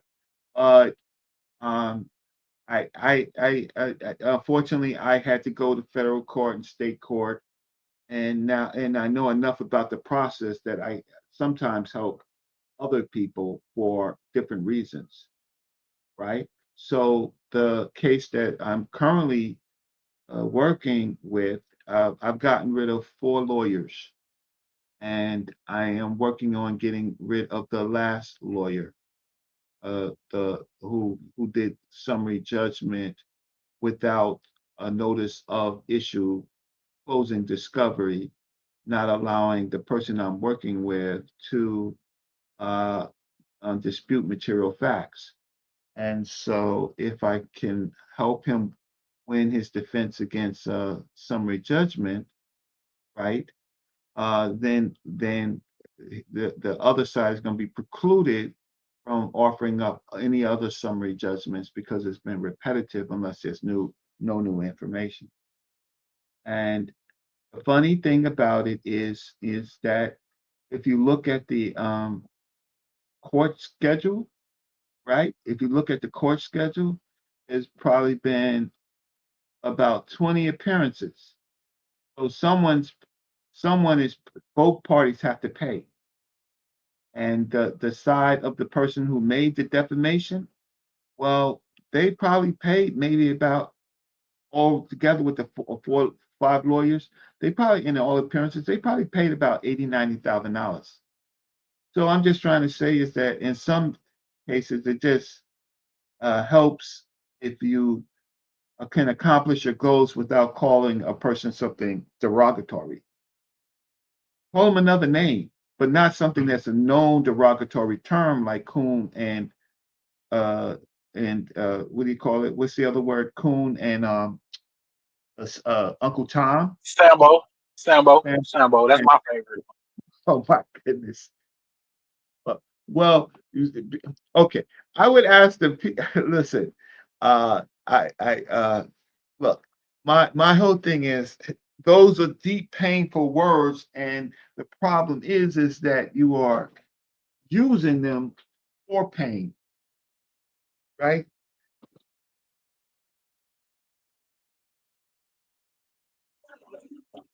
Not really, Reggie, not really. I'm just using it as a description. I'm not necessarily using it for pain because I don't think they hurt by me calling them a Sambo. I'm using it as a description in order to describe the things that individual is doing negatively to Okay, black so people. can you at least take this advice? Can you say before you call them a coon, Sambo, and Uncle Tom? Can you just use these? Can you use these few words in front of it? In my opinion, damn coon, Tom, right? So it's not an issue of fact. Can you at least get that from Brother Hate it Reggie? as a fact. I will say, Brother Reggie, that I will make sure in the future, because I think I already do, but I'll make sure that I'm not calling the wrong person a Sambo or a coon. Well, I will take your advice, Reggie. But Reggie, I'm so sorry that I wasn't here to hear you talk about meritocracy. Did you address the whole issue of meritocracy and what your opinion is on it? Did you address that issue?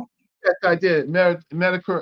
Meritocracy is a system, organization, society in which people are chosen, promoted, or assigned roles based on their demonstrated abilities, talents, and achievements rather than their social class. So that's the accomplishment of a organization, society, or system. What problem is that our problem is on social media that doesn't matter because that's not a organization of social. That's just entertainment, right? In our governments, right? Uh, the safety net for that, right, is town hall meetings, right? So there where we can address that in town hall meetings. And the other thing is that we can put in something called a referendum, meaning that if we're in our governments, local governments, that there's a number of citizens that could vote to get your ass out of office before your term. That would be a major deterrent to to a lot of this. No, So all right. Probably I said the wrong word. It's like merit based. I was talking more like a merit base that people get jobs based on their merit, they're based on their qualification, based on how proficient they are. yeah. Does that apply in the black community? No, because black people, black communities, well, it does when we have good local governments in place at times, right?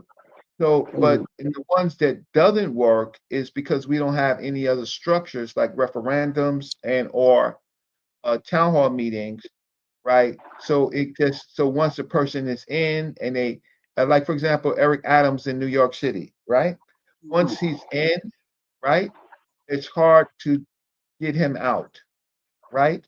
Except for what's happening to him right now, right? It's hard. We tried the legal road. Well, there was a legal road where he got indicted, but the president of the United States stepped in and made the Justice Department. Otherwise, it would have went away. But this is a very unusual thing. But now the Democratic Party, he's no longer in it. He's still a Democrat, but now he can't run as a Democrat, right? So he's running as independent, right? So, but when he was in office, he hired uh, this guy Banks, and ultimately two of his brothers benefited, right, from him. And then his girlfriend was who he ended up marrying was part of it, and a lot of other type of people. So it couldn't stop. And then there's lawyers and all these other groups of people that prevented it from being stopped. And the government, the federal government stepped in and indicted his ass. And it was stopped by the president of the United States. Huh? So you believe that his job was merit based? That he achieved his success because of his qualification? No, well, when he first got elected, he had what any person who was mayor of New York, he had qualifications. He was a police Right. officer, right? He had qualifications, but in office, right? What happened in office wasn't merit based. So how do you think that merit based would be? Do you believe that merit based are people promoting merit? I can't say the word. People promoting that approach. Do you think it's beneficial to us as black people? Yeah, I think that that's this is why Stu Peace, we don't have a plan. We don't know how these structures work, right? And so we don't have any controls, like a town hall meeting or a press, right? A press that does these that examines these things, and that Eric Adams was not working for black people or our people. He was working for the former mayor, Bloomberg, right? So because Bloomberg seems to have a lot of influence, a lot of products and things like that the mayor's office and stuff that the city of New York uses, and Bloomberg gave him a lot of support. But all of that is over because looks like he's going to be beat by by man, and a lot of people don't know. A woman did run on a ballot, black woman, very close to me, right? She ran. I helped her get on a ballot, but she was blocked by this system. So if you so I would yeah, so I don't want to say it because it's on the internet. It's no plus or minus, but someone who was very close to me ran for mayor of this term, blocked by this nepotism, uh, uh, choosing. They actually tried to choose Cuomo. So black people in New York lost terribly. We got so much mud on our face because our elected leaders, church leaders, chose Cuomo to be mayor, and he lost to Mandami. Could you believe it? Black people became sharecroppers for Cuomo, and Cuomo lost. He lost. So okay, so I'll stop. Well, I hope I hope this was helpful. You can I'm just giving you some suggestions, but when we were I think that we covered meritocracy, and we cover some things I think about law, and but we don't have a plan. So once we have a plan, then we plan to fail. We don't have a plan. We don't know. Hold on, Reggie. Stick around, Reggie. We about to they about to debate what's the boy name from Jamaica? Garvey. They about to I know it's debate. I'm gonna watch it. So is it gonna be on this Discord? Yeah. Okay, I'm gonna watch it. So thanks for your time, Chef. Chef, I give you a hard time because Okay, so let me get off the phone. Let me get off the thing. But you're always, once you come in, Chef, you're the leader. You are the leader of this podcast. And then once you say something to kind of knock me, I got everybody against me, so I got to go hard against you.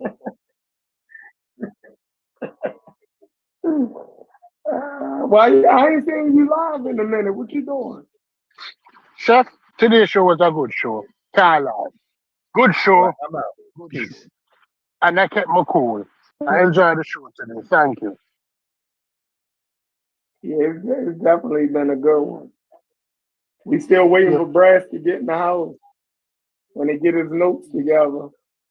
Because if Brass end up letting Garvey off the hook, if Haskell somehow wrestle Garvey back into the good graces of black folks, I'm gonna be highly upset. You know how long we had to hear this nonsense about Garvey? It took us over 100 years to run this scammer down. We'll see. We'll see. Today is a good day. We're not having this. Hey, did y'all see that? I think they said like 6 HBCUs had a shutdown today. Yeah. Wow. Yeah, I saw that. What happened? They getting Fear. threats. They not just Who's fear, but threatening they got actual threats from people calling in, and they don't know who they're anonymous, but people calling in saying they're gonna do stuff or whatever the case may be, because of what happened to homeboy. What the hell HBCU? Come on now, Chef. You know how this works, bro. Come on now. Man got killed in Utah on a white campus. Now you want to target HBC? So we can't win for losing, yo. Even when we ain't got nothing to do with this shit, we the problem. That's fucked up.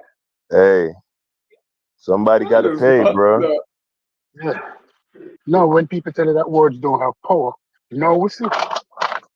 That's why when people tell you that words don't mean anything, then you're free to say anything. No. It has impact. So ask Kelly ready, right?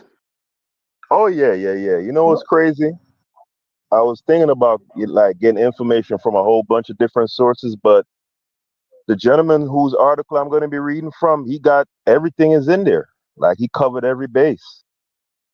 And the debate is pretty much going to be relegated to the trial, because when people say Garvey is a scammer, that's where they get it from. His conviction for mail fraud.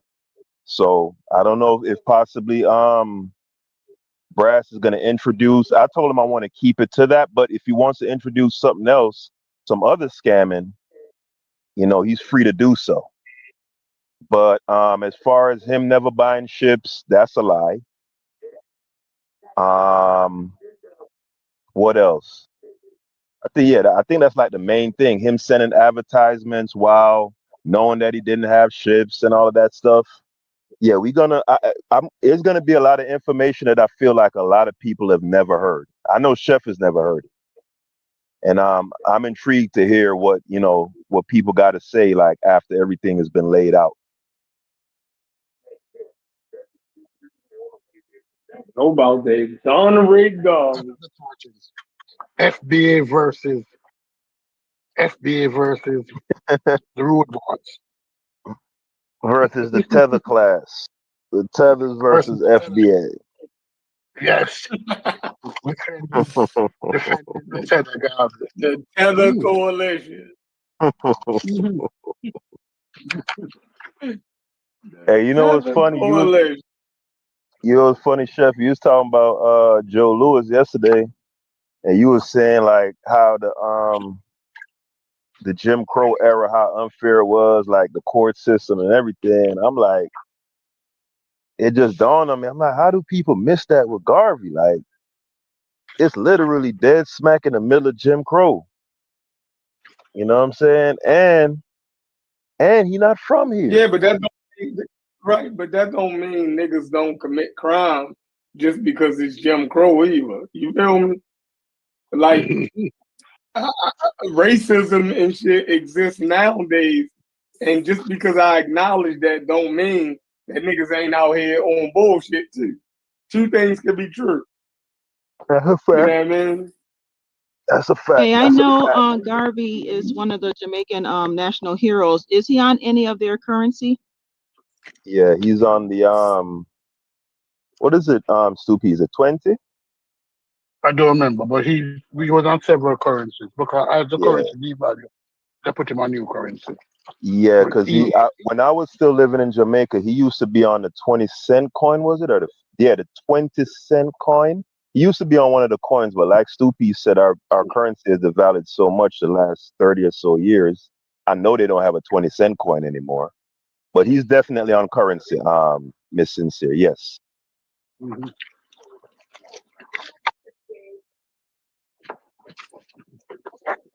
That's Hey, what's what up. happened to whatever happened to the Tubmans though? Whatever happened with that? Man, Trump ain't giving us no Tubman. Y'all believe that? Ain't giving us no Tubman. Crazy. Hey, Dr. King should be on something. that'd be some raw shit to say though, bro. Like, hey dog, let me get a tub, nigga. The Tubman, nigga. T-Tubs. That be T-Tubs. That be T-Tubs. Yeah, man, no, I think Frederick Douglass or Martin Luther King should make currency in the United States first. Before Tubman? Why you think that? Yeah, hell yeah. Cause he's a They were more misogynist. impactful. He's a misogynist, Miss Sincere. That's why. No, I ain't. I think they was more impactful. You know what I mean? What? Frederick Douglass and Martin Luther King, yeah, they were more impactful than Harriet Tubman. Harriet Tubman was actually helping people escape, and she had a wonderful career as a unprofessional nurse, but she worked as a nurse during the war. You don't think that that's something to speak Admirable. of? No, Yeah. she's admirable, definitely a hero.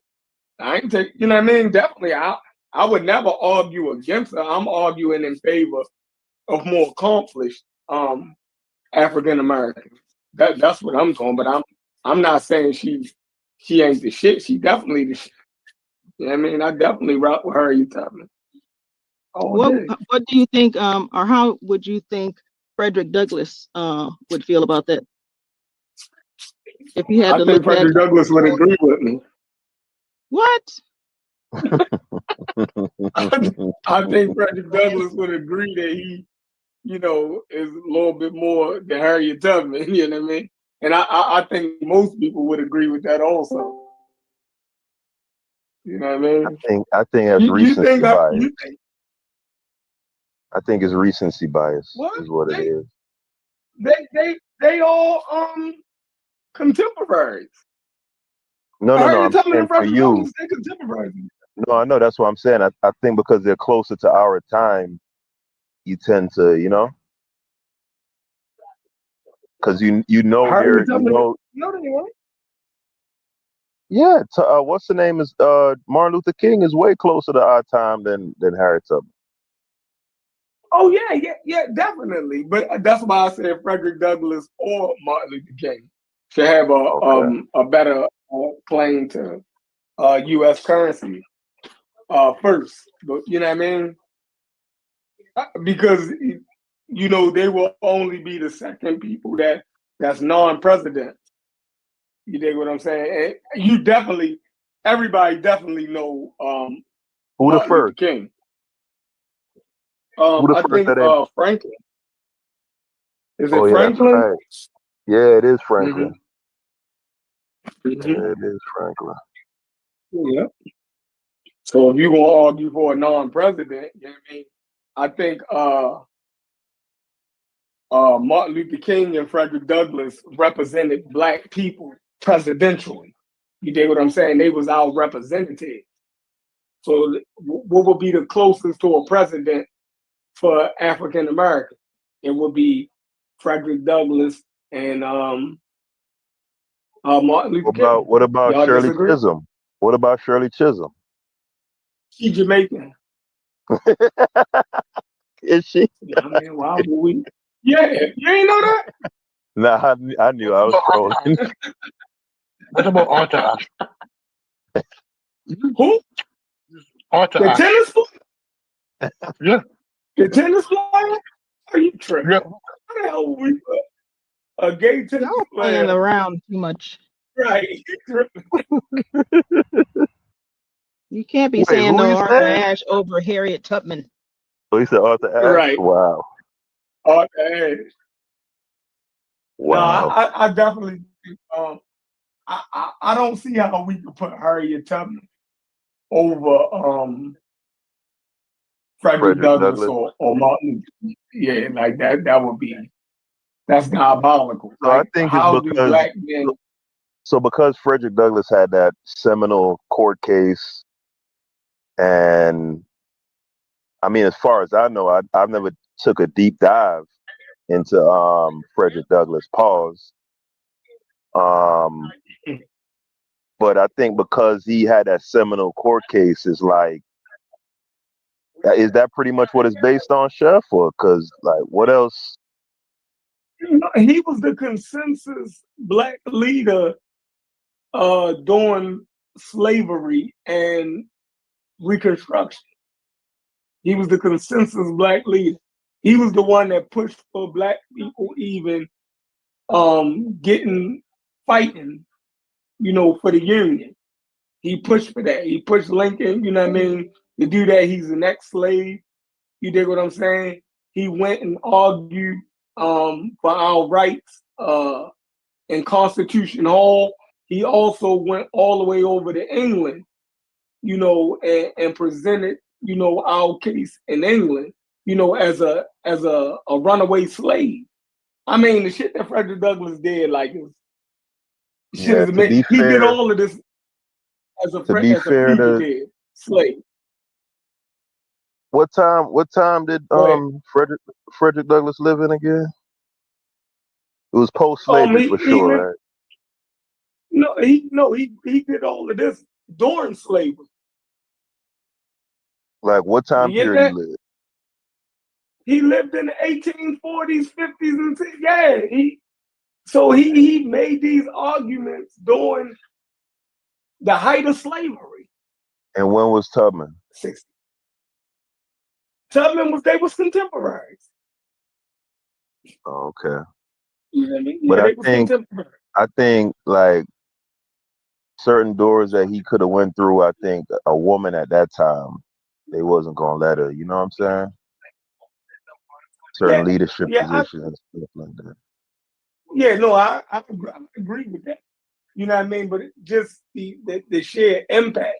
She didn't do what he did. So even if she was capable of doing what he did, she didn't do it. So we got to give credit to the person who actually did it. You feel me? Like, But Tubman more G though. Tubman more G. I'm with Miss Sincere, man. I don't care. how is she more G than Frederick Douglass? What she mean? She busts her gun. Man, Frederick Douglass whooped this slave master ass and left. And was on the Harriet Tubman went back and forth, literally freeing people. Yeah, he got up out of there and said peace. Yeah, she went back and forth. And how can you, I like both of them. And where I live here in upstate New York, Frederick Douglass, his grave is here. He has a gravesite here. And then also, I believe in DC, he spent a lot of time here with his children and wife, one of his wives. And then Harriet Tubman, her estate is like 20 minutes from me, and it is beautiful. A local church, has the upkeep and all that stuff. And it's just marvelous to see. If you guys are ever in upstate New York, you can go check it out. Both of their old homes and stuff. Nice. The hell Brass at, man? Yes, didn't Frederick Douglass that's married to a white woman? Lose points for Oh, that. his second wife, I believe. Yeah, it was his second wife. Either way, Yeah. it's treason. You know it. Lose points for that. Miss Yeah. Sincere, he trying to help your case, Miss Sincere. You supposed to be riding. Like, hell yeah. He betrayed Yeah. us, Miss Sincere. Lose points for that. Different time to argue that one. Lose a lot of points. Mhm. Wasn't he? Was Frederick Douglass? He was biracial, right? Right. So Lose he was points. biracial, so you can't hold that against him. You know, he's mixed, so he can go either way. No. Lose points So, for that. Also. Yeah, he lose points for that too. Miss Sincere, we trying to help you. What's no. going on here? We trying to help you. Well, I like both of them, but Harriet, she's a woman. I gotta rock with Harriet, and she was a gun-toting woman, so I really Yeah, gotta rock she with her. told guns. We got to get her on there first. Yeah, so she was. and obviously, whoever is in charge of the currency and stuff around here already had ideas for her to be first. So that's the end of that. So, It's but over with, Frederick Chef. Douglass, he's not he don't lose points. You don't lose points as a black man if you're with a white woman, if you're biracial, in my opinion, because you can go either way. You can pick a white woman or a black woman. Especially, if you're no, you can't hold that against them. If you're biracial, you can go either way you choose. No, it was bunny hopping. No bunny hopping around here. That's the only true sentiment Omar ever made. No bunny hopping. John Johnson should be the greatest boxer ever. Because when he fought, but he lose points, so gallivanted all those white women, lose points for that. You know what's crazy? Like so many of our luminaries got with white women. Sertima, Joe. Right. Arabella Who Fonte else? lose points for that. Arabella. Well, Belafonte is like biracial too. So I agree with Miss Sincere as far as that go. Like black people kill me with that. Like the women be getting mad at Chris Brown because he don't like dark skinned women. But I'm like, Chris Brown, damn near. You know what I'm saying? Like he probably like 40% like non-African. You know what I'm saying? And a lot of them women like him because of the features that are non-black. They be swooning. You know what I'm saying? Yeah. So how you gonna get mad when he got the same value system as you? Like The reason why Chris Brown was fine is because the light skinned women them love him more than anything else than the white women them. Nah, they all love him. The blacks, the darks, shit, they all love that motherfucker. Shit. Yeah. Eat. But Cindy Poitier lose points too. Who else married white women, Miss Sincere? I can't think. So we got Joe, we got Van Sertima, we got Frederick Douglass, we got Belafonte, Cindy Poitier.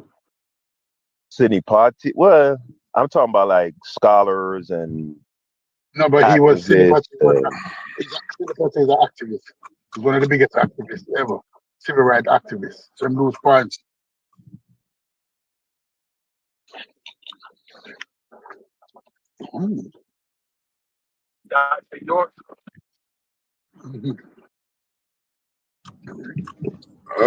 What up? What up?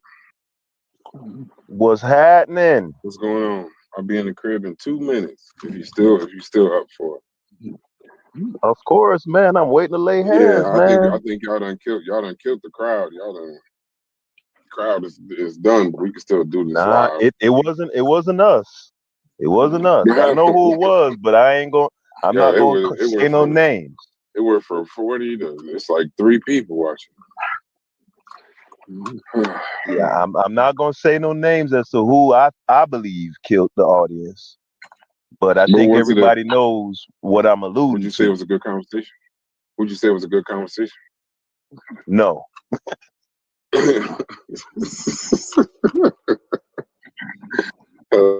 Like, ain't nobody keep it going. I heard Logic. I was listening to a little bit of the playback. No, I no, heard no, no. Listen. It had nothing to do with us, Brass. There's a particular gentleman who usually when he comes through, you know what I'm saying, he tends to take the wind out, the oxygen out the room. It's a light-skinned gentleman, and he's nearing. Yeah. I know what you're getting at, bro. I got you, my brother. I got you. I know where you're going with. That if you're light skin, you lose points too. Paper bag test. You got to do the paper bag but test. seriously though, I heard 30 to 40 minutes of discussion about potentially suing based on somebody calling you a slur or a derogatory name. And that was disproven already. Was a defamation of character angle? No. Yeah. Because defamation of character involves a definite claim that is injurious to the person making the claim. I didn't know he was saying, talking about it first. I'm not getting involved with this. I've been going the whole time. I've been out of trouble. I'm sure y'all done pissed off a bunch of people. But it ain't got nothing to do with a bitch. So what is the then when I came into the conversation pause earlier, Haskell, it was like prophetic timing. As soon as I got into the conversation, I heard Coon and Sambo. Yeah, that's what he was I talking just about. left. As soon as I heard it, I just left. Like, I don't Brad, they did an hour and a half on whether if someone calling you a coon should be something you could litigate for. Like a whole hour to an hour and a half. My God. Reggie was saying that? It's across the street. Yes. Yes. I would have rather watched fucking grass grow paint dry. Lord have fucking mercy. Like, what the fuck is going on? Hey, did he say anything else about it? Did he say it was like what was his thoughts on people using it? Did he say it was like cool or not? Or not cool, but you think it's something that should be used? He said that it's in the best interest to not use it because the litigation is going to cost you money. He was saying it, and then I brought in the conversation, Hustler versus Jimmy Farrell that passed that Supreme Court case. I brought that up to let him know that listen, you can't call anybody anything as long as you know parameters. You can't let them have something that they don't have, like health related. But you can't call them all kind of. No, but I mean just black people calling each other that name, just the I don't want to say more. Yeah, I guess I would say morally wrong. Yeah, he's saying outside of the litigation parts too. Like he addressed that part. It's just not a word we should be using towards each other, even if we feel that way. In my opinion. To me, the N word. I hate the N word. I hate it. Yes, God, I hate it. I hate it. So Brass. Yeah. Because I know that our oppressors used it, so I get why it's objectionable for you. But what word then would you substitute it with for people who display that behavior? Bootleg. Not like us. When the revolution is televised, everybody can't go. Terms like that. No, we need a word, Brass. I know I can't boil it down. I'm trying to boil it down to a how word. About bootleg? Will bootleg work? Ooh, that's tough. That's right around the corner. Oh my God. That's literally right around the corner. It ain't on the same street, but it's definitely bootlickers around the corner. I can show you. I can show you a case that I just worked on, where the defendant called a Jewish man a nigger, and the defendant's lawyers tried to dismiss the case because they said it was just hyperbole. And I could show you the same case that I worked on, that the dismissal was denied, and the case goes on. So the plaintiff who was called the nigger, this case is still going on. right? And I'm still working on behalf of to help him. So I can show that case. What was the So contention that it wasn't a case, Brother Reggie? First off, what's up, bro? I wasn't here this entire time. Brad, how you doing? How you doing, So, boss? so the issue is that there's a group of people in the chat that believe that you can call these people derogatory names like Coon, Uncle Tom, right? Mm-hmm. And it's just their speech and hyperbole. Mm-hmm. But it depends on where it's called. If you call this person that derogatory name, you already survived the first latch because it's derogatory. It has a long history. So I, as a non-lawyer, advise them to say, in my opinion, you are such and such, right? Mm-hmm. That is a statement of fact. Okay, so then a court decided based on this person calling this person a nigger in a public environment, the defendants who were defending their position, they lost their dismissal. And it's a public record. I could show it to you. So what was the dispute? Was somebody saying you were wrong, or why would you have to show this? He gave a case, and I respect him because at least he did the work. The other people that was arguing with me, they were arguing without any cases, but Stu Pease, his credit, brought up a case. However, in New York law, it depends on the jurisdiction. It depends on how this was done. So you use a derogatory term to harm a person and harm a person's reputation, then there is a cause of action to sue. Now, it doesn't mean that you will prevail. But the person, defendant will be dragged into court because they were served, right? And the average law fees are $450 an hour, right? And most people who call people names like that, they couldn't survive. They couldn't survive the legal. They don't have the money. $450 an hour, right? So it's better not to use conclusory terms, but just say, don't call a name, or certainly not a name with a long history like Coon and Uncle Tom, right? Say so you could dispute, in your opinion, what the issues are. But if you say that into your defense that, oh, he cheated on his wife, you're going to ultimately have to prove that. It may be true, but you're going to have to prove that. So the litigation costs are enormous for both parties, right? So it's better not to. It's a good practice not to use these words. And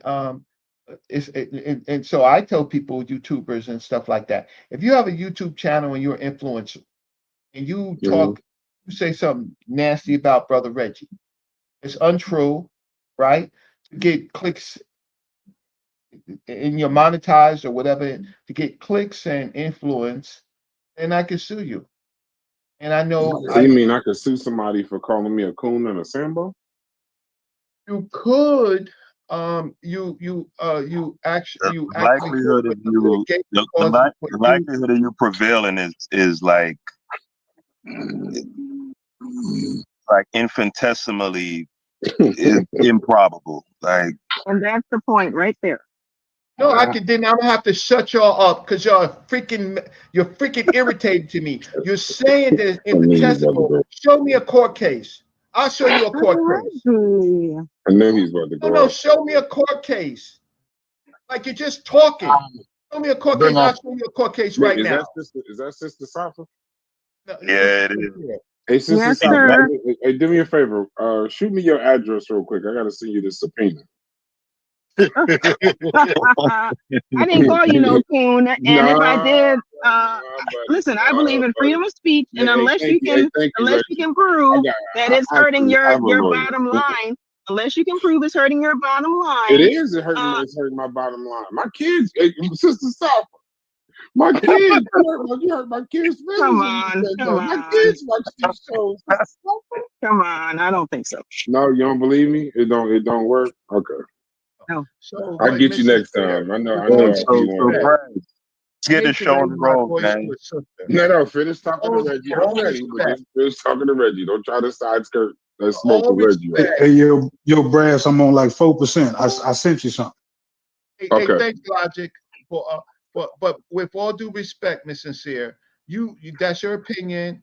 That's your opinion. I got you. Show me a case where it won't survive. I'll show you a case where it did survive. A case that I worked on. Brother Reggie, I don't want no problems with you. Okay. I'm just saying that I agree with what Brother Haskell just said, is that you winning the case is probably less likely. Or yes, it's not going to happen. I think it's less likely. So I want you to show me some cases where somebody was called a coon, ugly, fat, anything like that, and they won. And not in the workplace. I'm talking about just in everyday life. Even when it comes to a politician, we have the right to talk about politicians. We have that right. Well, let's meet the first prong, right? I can show you a case where where the defendant tried to dismiss a case and the case continues. Right? At the end of the day, I say a lot of these cases, it's usually settled or resolved without dealing with the underlying issue, right? Through technicalities and settlement. But can you show me a case? I can show you a case where it survives, where the person thought, just like you all thought, they could get some lawyers and defend themselves, and they lost, and the case continues. And my point is, are you saying that the case is not about money? Because I already agree that if you're in the workplace, if it's something that's going to hurt your bottom line, and you can prove that someone else's opinion of you hurt your bottom line or hurt your chances at getting a job someplace or something like that, I agree with that. But if you're just talking about, I think it was the brother who said that he was calling his local politician or somebody, some sort of Sambo or something like that. How? Where's that gonna be successful in court? Okay, so let me explain. So wait, first of all, you have looked at cases dealing with this matter? You have, right? No, I'm not a lawyer. I'm a nurse. Okay, so I'm not a lawyer. I do paralegal work on the side for cases that I can afford to do. So I can show you a case where I worked on. I can show you a case where I worked on. And maybe can you show some statistics on people who Whoever's talking, your microphone sound. Whoever that is talking, your microphone sound bad. Okay, so Miss Sincere. Okay, so you're trying to I can go and find case laws, not certainly in my jurisdiction in New York, but before I do that, you have to show me something. Reggie, remember, Reggie, can you show me? Can Reggie, brother Reggie, can you pull up some statistics that and show us what's the likelihood or the percentage of people who sue because someone had a negative opinion of them and they won? Miss Sincere, None. Miss Sincere. Wait, Miss Sincere. You're arguing against settled case, and I gave you the Supreme Court case. Thurgood Marshall was on the court at that time, and if Thurgood Marshall said, "Listen," the question was, does the First Amendment freedom of speech protection extend to the making of patently offensive statements about public figures relating to perhaps in their suffering emotional distress?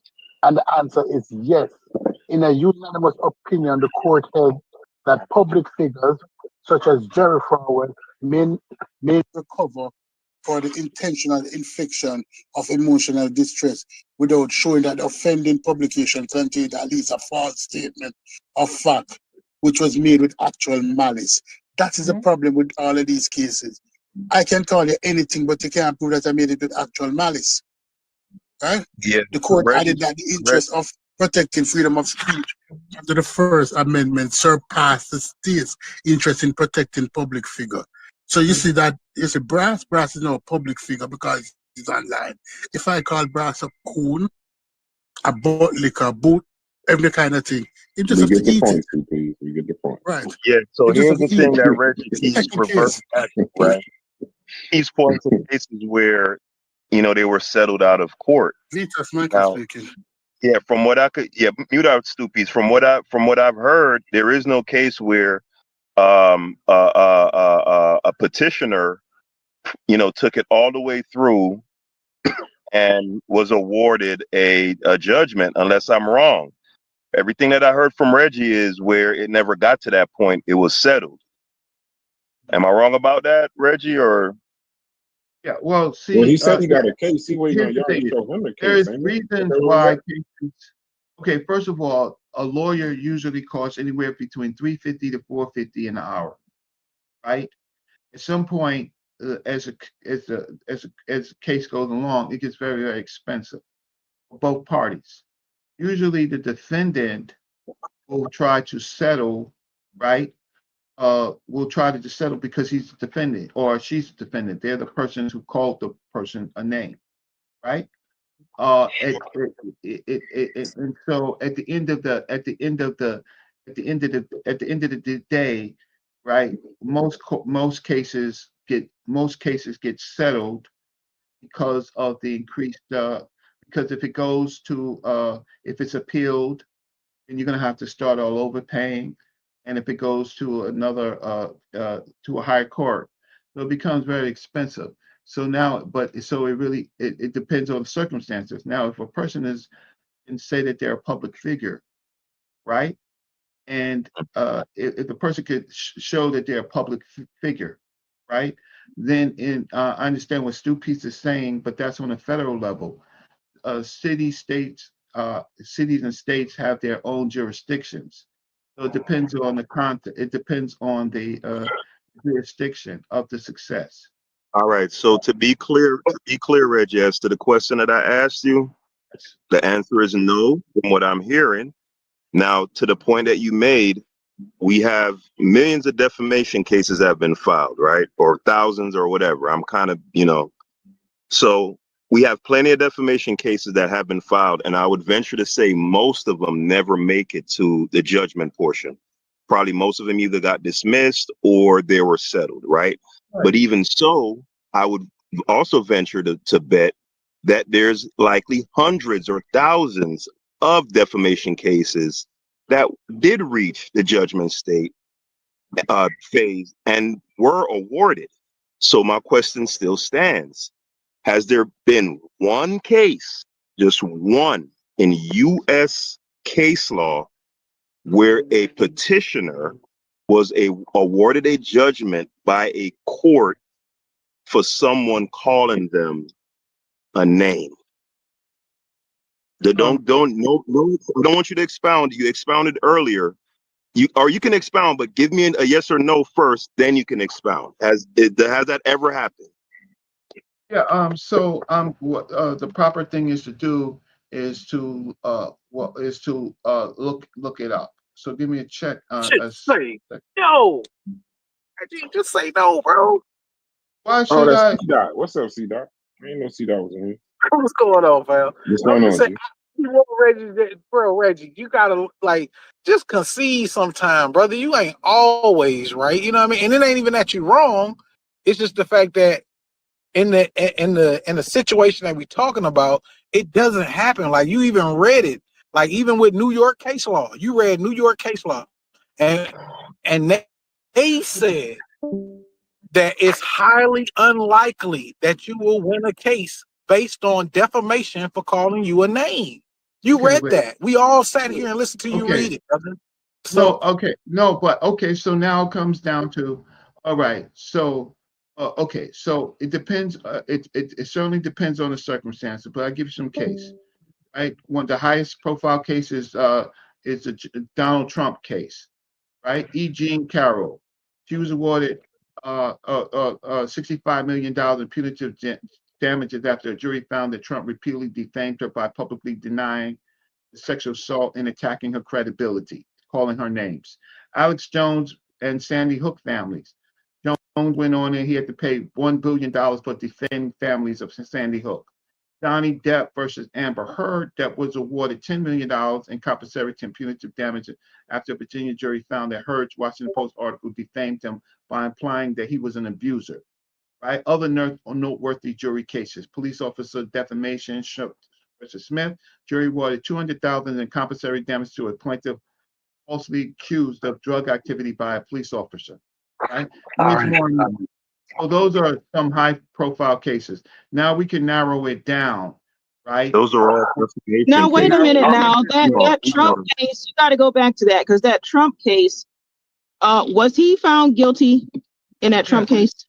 Okay, so if he was found guilty, he disobeyed the judge's orders, pretty much, that told him to stop going around saying that this lady is lying when you were found guilty. So that's a little bit different, Brother Reggie. You're saying that, and calling somebody a name.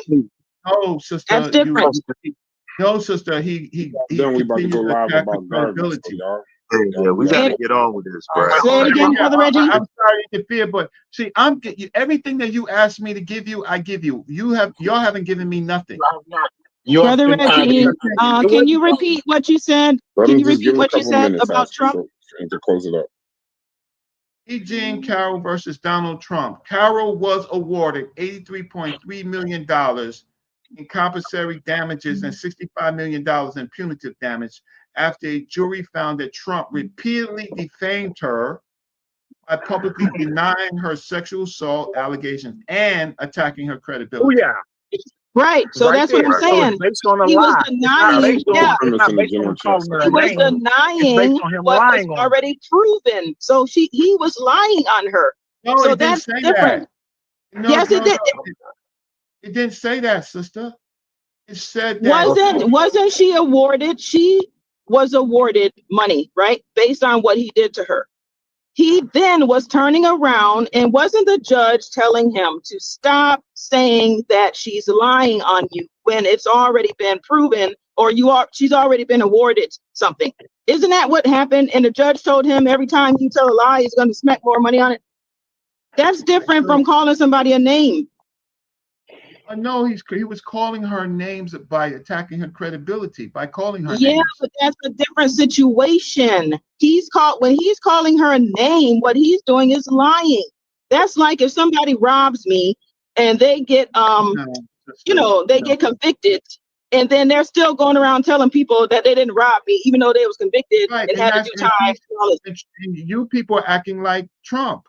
You people are continuously denying something that's already true. I already gave you the cases, and then you continuously say that it can't happen, right? So you're continuously. Because can you agree that that's different? That case that you're talking about is different. Okay. Well, we can get back to this on another show. Won't y'all lawyer up? Get some cases. Because everything that you asked me for, I gave it to you, and you just didn't give your opinion. Some cases. All right. You know, the sad part about that is most people that talk about this, I promise y'all would be, if y'all needed a lawyer, y'all niggas would be on Yelp or motherfucking Amy's list looking for lawyers. If y'all, everybody talks about lawyer shit. If you know how much it costs to keep a lawyer on retainer, you never would have even had the fucking conversation. Trust me. If you in real estate or you in mortgages, you know exactly what the hell I'm talking about. I know exactly. That shit is a number, nigga. And I've used a lawyer one time in probably 20 years. And I swear to you, I've been paying for that shit the whole fucking time. But it's just the security of knowing that is there. But you wouldn't, I promise you, y'all wouldn't pay that cost, bro. Lawyer on retainer ain't no bullshit. That shit is tough. Well, that's the thing about. You're right, but at the end of the day, if you lose the case, typically the losing party pays the lawyer fees. So, like, I don't understand why that's even being brought up in this situation, though. Because, like I said, instead of Brother Reggie just saying, like, you're right, you can't be, you know what I mean? You can't be considered defaming an individual just because of the fact that you called them a name.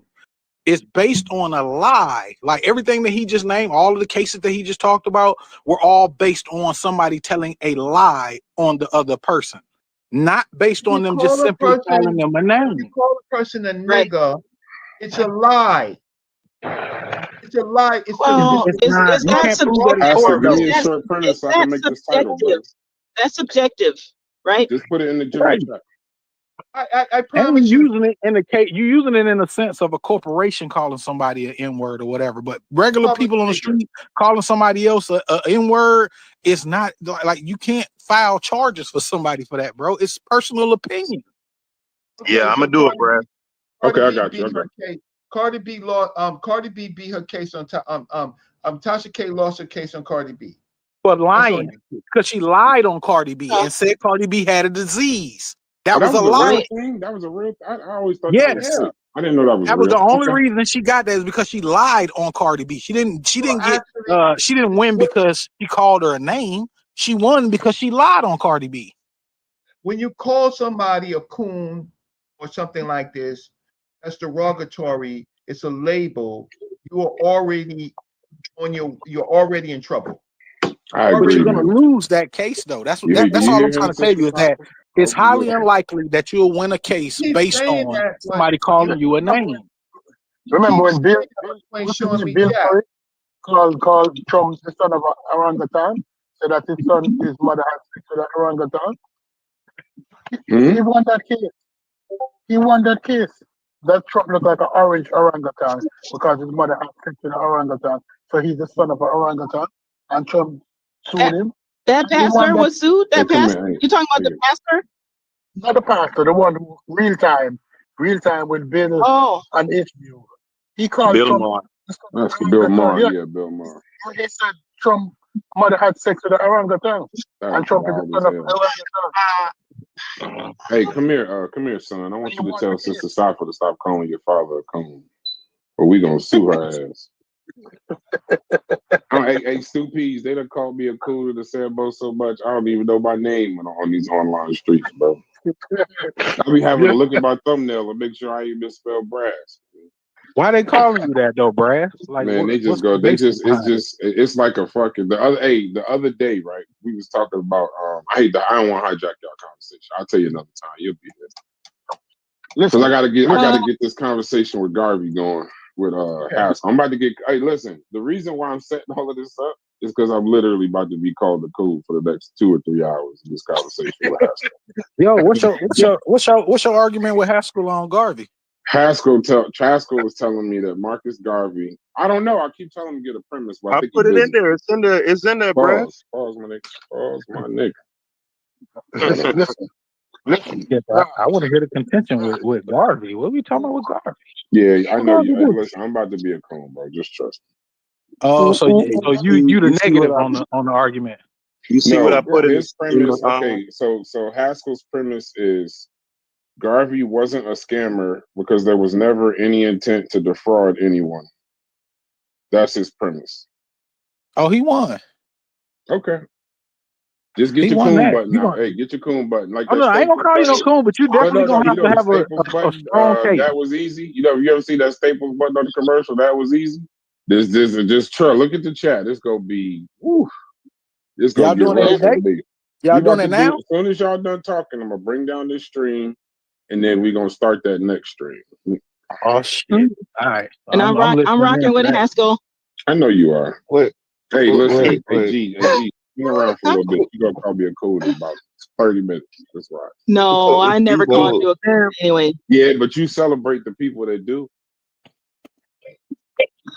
Man, come on, Brass. Come on, Brass. Now you got to stop. Yeah. No, I know, but at least you calling me You Brass, have to stop this.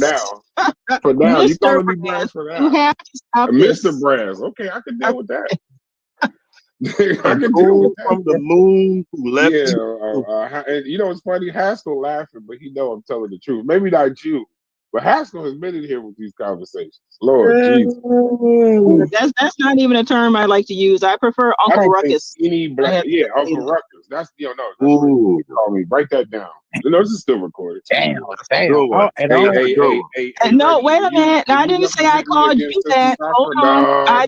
I called you that. I said coon is not my language that I use. If I'm dealing with a Negro that I don't rock with and I think he is cooning, I don't say cooning. I call him an Uncle Ruckus. That's just. I think it's the same thing, bro. I think it's worse. Have you seen what Uncle Ruckus look like?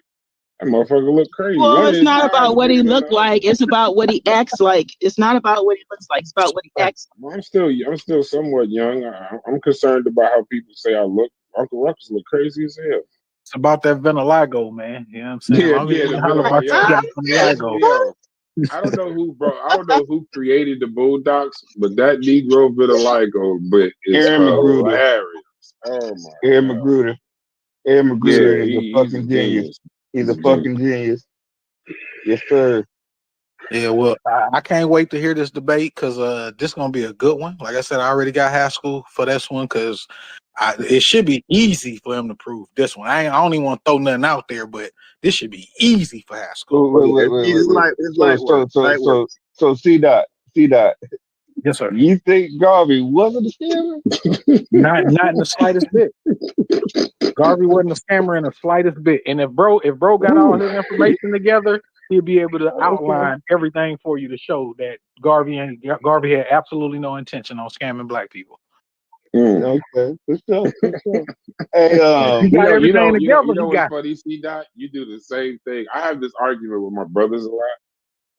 Because my brother, he's like he just loves Garvey. And the word intention always has to come out on y'all side of the argument.